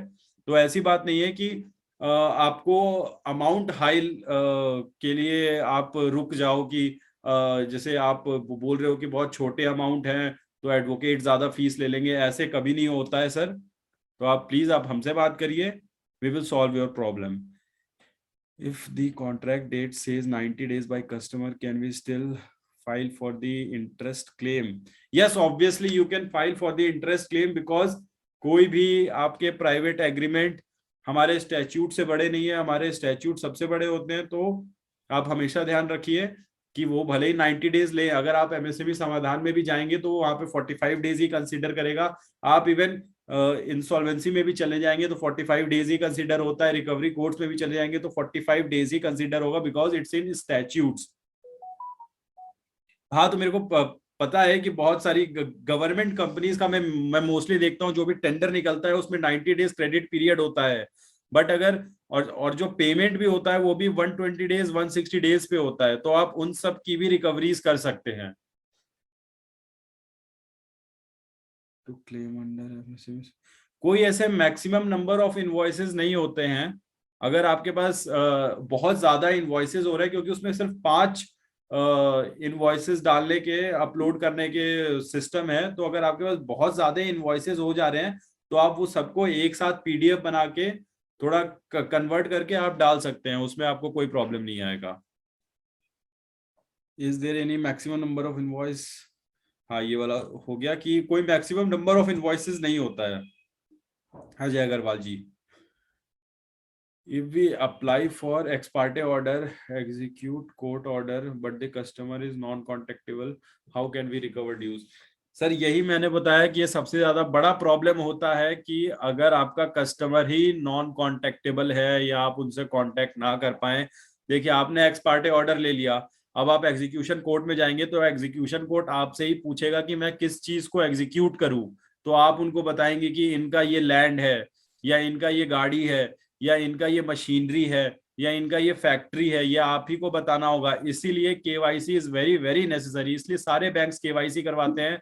सारे आपके गवर्नमेंट टेंडर्स में आपके केवाईसी जाते हैं, आपके इवन पासपोर्ट भी मांगते हैं कहीं कहीं जगह पे। तो आप ही को ये सब, हम लोग छोटे हैं, आप सोचते हैं आप एमएसएमई इंडस्ट्रीज है तो खाली वर्क ऑर्डर और इनवॉइसेस से काम चल जाएगा। नहीं सर, आपको थोड़ा मॉडर्न बनना पड़ेगा, थोड़ा सिस्टमैटिक बनना पड़ेगा, और ये आप ही लोगों के काम आएंगे, ये आप ही लोगों की रिकवरी इजीली करवाएंगे। तो आप हमेशा याद रखिए कि कभी भी कस्टमर को अपने ऐसा ना करिए कि वो नॉन रीचेबल हो जाए, आपको उसके रीच पे रहना है। उनका आधार कार्ड पैन कार्ड आप स्टार्टिंग में ही लीजिए। आप उनको, आई नो कि बहुत बार बहुत लोग एक्सक्यूजेस देंगे, बट आपको बताना है कि ऐसे ही सिस्टम चलेगा और ऐसे ही हमारे प्रोसेस में है कि सर आपका आधार कार्ड चाहिए ही होगा, बिकॉज ये हमारा एक नॉर्म है। तो ऑब्वियसली लोग धीरे धीरे करके इसको प्रॉपर एक बनाएंगे, और आपके पास भी एक रिकॉर्ड रहना चाहिए कि आप कौन कौन आपके कस्टमर्स हैं और कहाँ रहते हैं, क्या एड्रेस है, क्या ईमेल आईडी है, और क्या कोई अदर अल्टरनेटिव एड्रेस या ईमेल आईडी भी है, वो भी चाहिए। जीएसटी नंबर भी, बहुत लोगों के पास अपोजिट पार्टी का जीएसटी नंबर भी नहीं रहता है। तो ये सब प्रॉब्लमेटिक सिचुएशंस है जो कि आप ही को कमजोर बनाती है लीगल स्फेयर में, जब लीगल बैटल्स होंगे तब। तो ये सब थोड़ा आप कम करिए। मैम एनोनिमस अटेंडीज ने बोला है, how much time it will take MSME Samadhan to recover the amount? That will depend upon your documentation. I will say, अगर आपके पास प्रॉपर डॉक्यूमेंटेशन है तो not more than a year, maximum 1 year में recovery हो जाती है अगर आपके पास डॉक्यूमेंटेशन प्रॉपर है तो। बट अगर आपके पास डॉक्यूमेंटेशन प्रॉपर नहीं है तो आई हैव सीन कि वो 1.5-2 साल तक भी जाते हैं मैम। राज रोशन जी पूछ रहे हैं, सर क्या आप लोग लीगल नोटिस ड्राफ्ट कर देंगे? ऑब्वियसली सर, आप हमसे बात करिए, आप हमारी टीम को कॉल करिए, I will get in contact with you and will obviously draft a curated for you specific legal notice sir. After webinars हमारी टीम आपको कांटेक्ट कर लेगी। Okay Raj Roshan ji, any particular minimum or maximum amount limit for MSME समाधान? There is no limit. MSME समाधान ही बस MSME industries के लिए बना है, एक ही लिमिट है 3 इयर्स का बस। उसके बाद आपके कितने भी पेमेंट हो वो यहाँ पे एडजुडिकेट होते हैं। लेकिन अगर आपका जैसे 1 करोड़ से ऊपर का पेमेंट है तो I will then advise you to go with insolvency and bankruptcy code. वहां पे quick within 1 to 2 months में आपका रिकवरी हो जाती है, बिकॉज कोई भी अपने कंपनी को बैंकरप्ट नहीं करवाना चाहता है, तो वहां पे आपकी इजिली रिकवरी हो जाती है। वरना अगर 1 करोड़ से आपका कम है तो आप एमएसएमई समाधान में आप आइए। What is for railway if not MSME समाधान? Please tell me sir, we have unreasonable dues from them. देखिए मैम, ये आर्बिट्रेशन चलता है आपका इंडियन रेलवेज में। अगर आप इंडियन रेलवेज में जाके बात करेंगे तो वहां पे रेलवे अथॉरिटीज के साथ आपका आर्बिट्रेशन चलता है। वो आपको बिठाएंगे, कुछ नेगोशिएशन करेंगे, कुछ आपसे पूछेंगे एंड देन आपकी रिकवरी हो जाएगी। प्लीज आप ये बताइए कि कौन से रेलवेज जो जोन है उसमें आपका प्रॉब्लम है, because we are already dealing with eastern railways. तो अगर आपका ईस्टर्न साइड में है वी कैन हेल्प यू, अगर और अदरवाइज कहीं और भी है तो we can always help you. Opposite party is not registered in MSME then also we can file a case. Yes sir, इसका एक ही एमएसएमई समाधान का है कि आप एमएसएमई रजिस्टर्ड होने चाहिए। बाकी जो आपके डीलर हैं, बाकी जो आपके सप्लायर हैं, मतलब आप जिसको सप्लाई कर रहे हो, जरूरी नहीं है कि वो एमएसएमई समाधान में रजिस्टर्ड हो। Already we have filed case in Amadham portal. No action taken. Please share your contact details. Ma'am आप हमें कॉल कर लीजिए। 2019 से अगर आपका केस टेकअप नहीं हुआ है तो उसको जाके देखिए, शायद वो कन्वर्ट इसलिए नहीं हुआ है कि वो रिजेक्ट हो गया है because of some of the other reason. अगर रिजेक्ट नहीं भी हुआ है तो आप एक बार कॉन्टेक्ट करिए, because it's really a long delay. और ये महाराष्ट्र का केस है। महाराष्ट्र में तो मैंने देखा है सबसे जल्दी रिकवरी होती है। वहां के हमारे जितने भी केसेस गए हैं, मैक्सिमम 1 ईयर भी किसी ने टच नहीं किया है, उससे पहले ही सारे प्रोसीडिंग खत्म हो गए हैं। तो अगर आपका 2019 का केस है तो कहीं ना कहीं शायद आपका वो रिजेक्ट हुआ है, नहीं तो कोई प्रॉब्लम हो गई है। Can we file a case under MSME Samadhan being a medium enterprise? Sir medium enterprise वाले फाइल नहीं कर सकते हैं, बट यहाँ पे भी एक क्लिक है कि अगर आपने जो डील किया था, जिस समय आपका जो पैसा रुका है, जो अनपेड ड्यूज है वो रुका है, उस समय अगर आप नहीं थे मीडियम एंटरप्राइज, उस समय स्मॉल एंटरप्राइज ही थे, तब भी आप इसमें फाइल कर सकते हैं। यस, अगर आप सर्विस प्रोवाइडर हैं निखिल सर जी, अगर आप सर्विस प्रोवाइडर हैं, you are in this MSME Samadhan and MSME Samadhan is there for you. You can always file your case in MSME Samadhan sir. Sanjay Hemdev sir, हमारी टीम आपसे खुद contact करेंगी, आप please उस समय उनसे बात कर लीजिएगा। I was doing private label for a particular company making goods in their name with their package material. The company closed due to COVID. For goods and packing. Yes, आप इसमें भी गुड्स एंड पैकिंग मटेरियल अगर आप private label भी करवा रहे हैं तब भी आप एमएसएमई आपने सर्विस प्रोवाइड की है, you are well eligible and your case will be maintainable in MSME Samadhan. How much fees you charge if the pending amount is 11,000। Sir आप हमारी टीम से बात करिए, क्योंकि इसमें पैसे ज्यादा नहीं देखे जाते हैं, इसमें आपका फैक्ट्स देखा जाता है, आपका एरिया देखा जाता है, और उस हिसाब से हम अपना कैलकुलेशन करते हैं। तो आप एक बार हमारी टीम से सर बात करिएगा। Sorry to interrupt you sir. मैं सभी पार्टिसिपेंट्स को बताना चाहूंगी, अगर आपकी कोई भी सर से रिलेटेड क्वेरी है, आफ्टर वेबिनार हमारी टीम आपको कांटेक्ट कर लेगी। आपकी जो भी क्वेरी है, सर से बात भी करनी है, वो आप हमें बता दीजिएगा, जल्द से जल्द हम उसे सॉल्व करेंगे। यस सर, आप कर सकते हैं। Okay ma'am.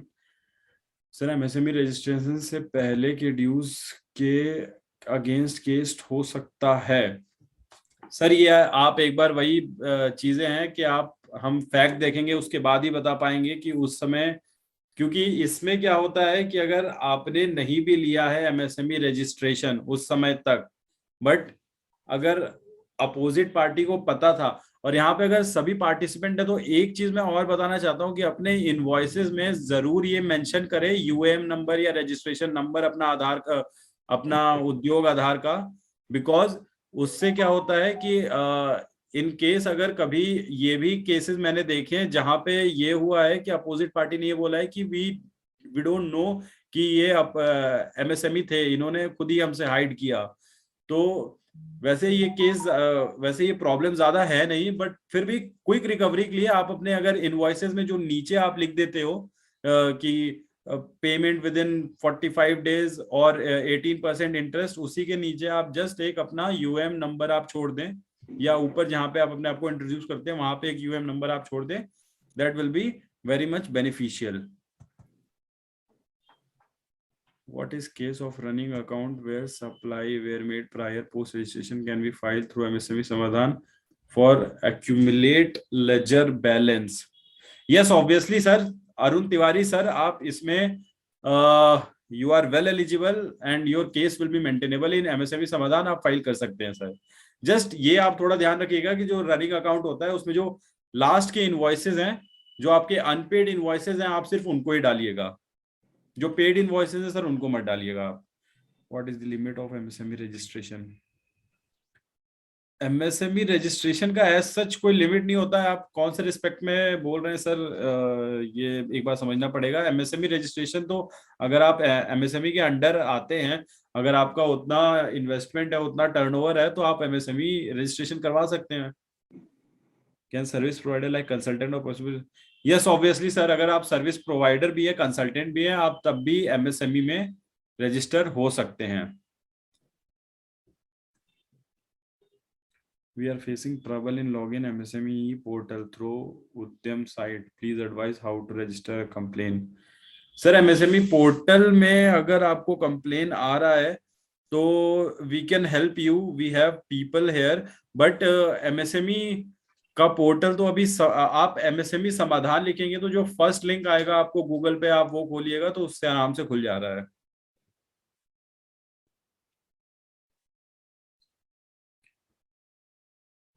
Will the customer entertain this as they will say that they have given in line with the payment terms?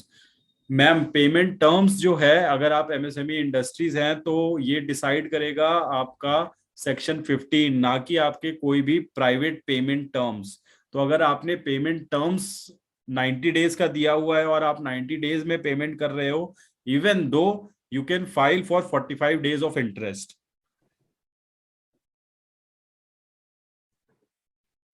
We are registered in Udyam on 21 under services head, but our dues are pending on 22, so we can file under Samadhan. What is the difference between Udyam and UM number? Sir, there is no difference between Udyam and UM number. Both are same. पहले उद्योग आधार memorandum चलता था, अब registration होने लग गया है, but they both are same. तो अगर आपका रजिस्ट्रेशन नहीं भी है, सिर्फ यूएम भी है, तब भी चलेगा।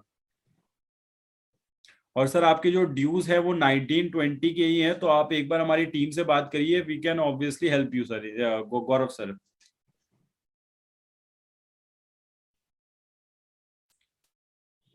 Traders is eligible? Ma'am as such MSME Samadhan में रिसेंटली अभी ये हुआ है, पहले होता था बट अभी सुप्रीम कोर्ट का एक जजमेंट आया है जिसमें उन्होंने रिजेक्ट किया है यही चीज कि नहीं कर सकते हैं। तो आप it's better to have manufacturing का एमएसएमई जो आप रजिस्ट्रेशन करवा रहे हैं उसमें मैन्युफैक्चरिंग करवा लीजिए, तो आपको एमएसएमई समाधान में फाइलिंग करने में इजी रहेगा मैम।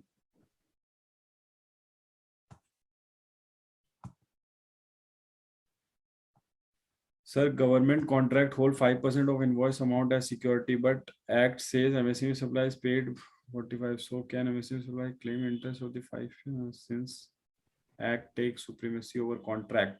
सर यहाँ पे जो आप ये बात बता रहे हो 5% इंटरेस्ट का, दैट इज फॉर आपका क्वालिटी मैन्युफैक्चरिंग का या क्वालिटी सर्विस का, तो वो 5% इसलिए होल्ड कर सकते हैं आप, इस पे आप एमएसएमई में नहीं जा सकते हैं। बट अगर आपका पूरा इनवॉइस वो होल्ड कर रहे हैं तब आप एमएसएमई में जा सकते हैं। और इन केस अगर आपने कंप्लीट कर दिया है अपना गुड्स या सर्विस जो भी आप प्रोवाइड करवा रहे हैं, उसके बाद अगर उन्होंने वो 5% नहीं दिया है तब आप वहां से एमएसएमई में जा सकते हैं। बट स्टार्टिंग में जो उन्होंने होल्ड किया है तब आप एमएसएमई में नहीं जा सकते हैं सर।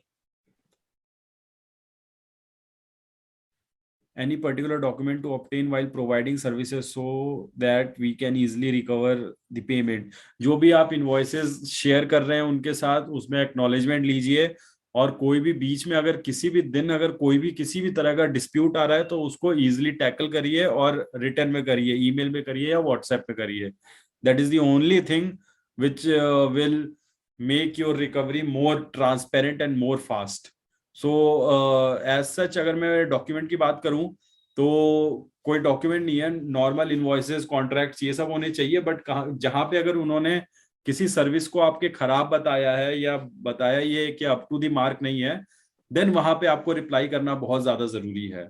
तो वहां पे आप बचिए मत, बिकॉज वो आपका बाद में पैसा होल्ड कर सकते हैं।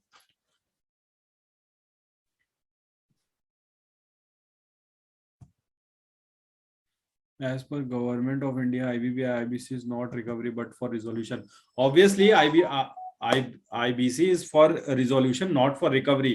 But यहाँ पे क्या होता है कि जब आप क्लेम डालेंगे 1 करोड़ से ऊपर का, with in 2 to 3 months court उसको इंसॉल्वेंट घोषित कर देती है और एक नया आरपी उस कंपनी में डाल देती है। तो इट्स बेट, तो कंपनी ये कभी ये गलती नहीं करती है, और अगर वो पे करना चाहें या अगर उनमें क्षमता है पे करने की, दे विल ऑब्वियसली पे यू।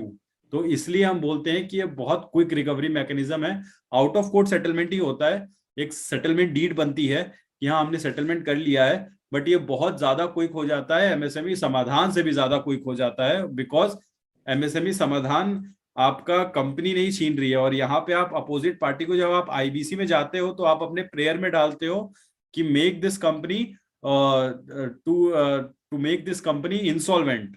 तो आप किसी कंपनी को इंसॉल्वेंट वहां पे बोल रहे होते हो, तो वहां पे कंपनी अपने आप को डिफेंड करने के लिए आपके साथ सेटलमेंट कर लेती है, आपको पैसे दे देती है आप जितना मांगते हो।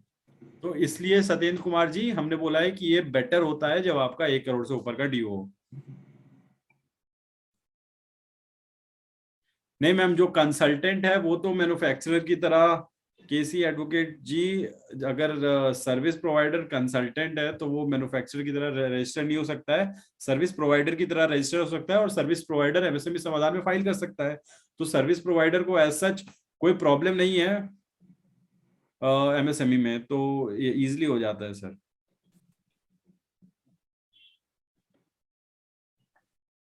For traders like pharma where showing manufacturing is not possible, what is options for traders? Sir आप हमें कांटेक्ट करिए, we will definitely help you. अगर आपका फार्मा का भी कंपनी है तो वी हैव बहुत ही छोटे छोटे मशीन्स आते हैं जिससे आप जो दवाइयां हैं, जो उनके कवर्स होते हैं, कैप्स होते हैं, उन्हीं की मैन्युफैक्चरिंग कर सकते हैं। या फिर आप जो कुछ आयुर्वेदिक चीजें होती हैं आप उसको मिला के कुछ एक आयुर्वेदिक, जस्ट टू शो कि हाँ वी आर मैन्युफैक्चरर ऑल्सो, बस उसके लिए मैंने आपको बोला है कि इवन अगर आप फार्मा में ट्रेडिंग करते हैं, आपका 100% प्रॉफिट फार्मा की ट्रेडिंग से हो रहा है, that is not a problem. आप छोटा सा एक आयुर्वेदिक का एक थोड़ा सा जगह अपने शॉप में, अपने दुकान में, अपने गोडाउन में, जहां पे भी एरिया हो वहां पे खोल लीजिए हल्का सा, और उसमें प्रोडक्शन मत करिए, बस वो मशीन रख दीजिए, तब भी आप इस लॉ से बच जाएंगे सर।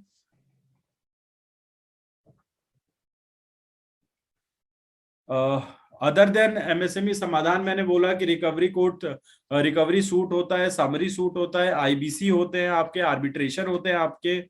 तो there are an number of things जहां से आप रिकवरी कर सकते हो। अगर चेक है तो 138 का में आपके केसेस चलते हैं। तो there are various other ways also to recovery your money, but MSME Samadhan latest है और क्यूरेटेड है जस्ट एमएसएमई इंडस्ट्रीज के लिए, तो इट्स बेटर।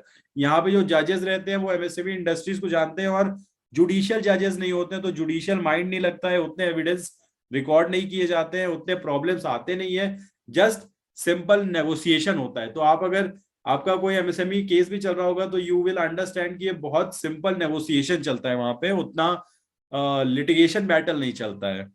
अगर आप आर्बिट्रेशन में जाते हैं, कंसिलिएशन भी हटा के, कंसिलिएशन में भी नहीं हो पाता है, अगर आप आर्बिट्रेशन में जाते हैं तो वहां पे थोड़ा बहुत लीगल बैटल होता है, बट कंसिलिएशन तक तो सिर्फ नेगोशिएशन होता है। तो it's better to go with MSME Samadhan. How to file,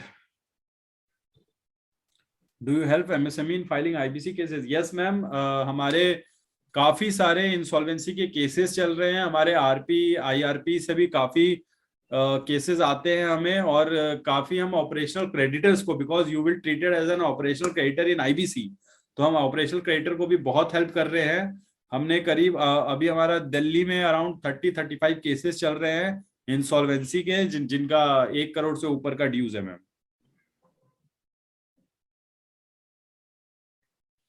ma'am MSME समाधान, यहाँ पे एनोनिमस अटेंडीज को मैं बताना चाहता हूँ कि कोई एमएसएमई समाधान किसी तरह का एक्शन नहीं लेता है।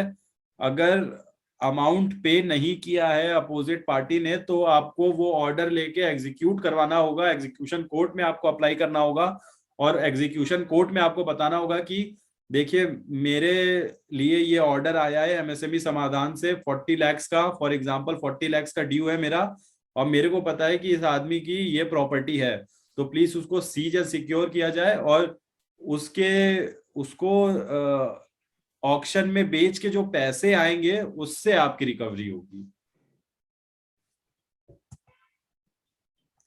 How to file details after first hearing of consideration any format? Sir ये हर एमएसएमई डी का अलग अलग फॉर्मेट है, बिकॉज ये स्टेट वाइज चलता है, तो we have all the formats. आप बताइए कि आपको कौन से स्टेट से मतलब आपका कौन सा रिकवरी है, तो वो उस स्टेट का हमारे पास फॉर्मेट रहता है सर।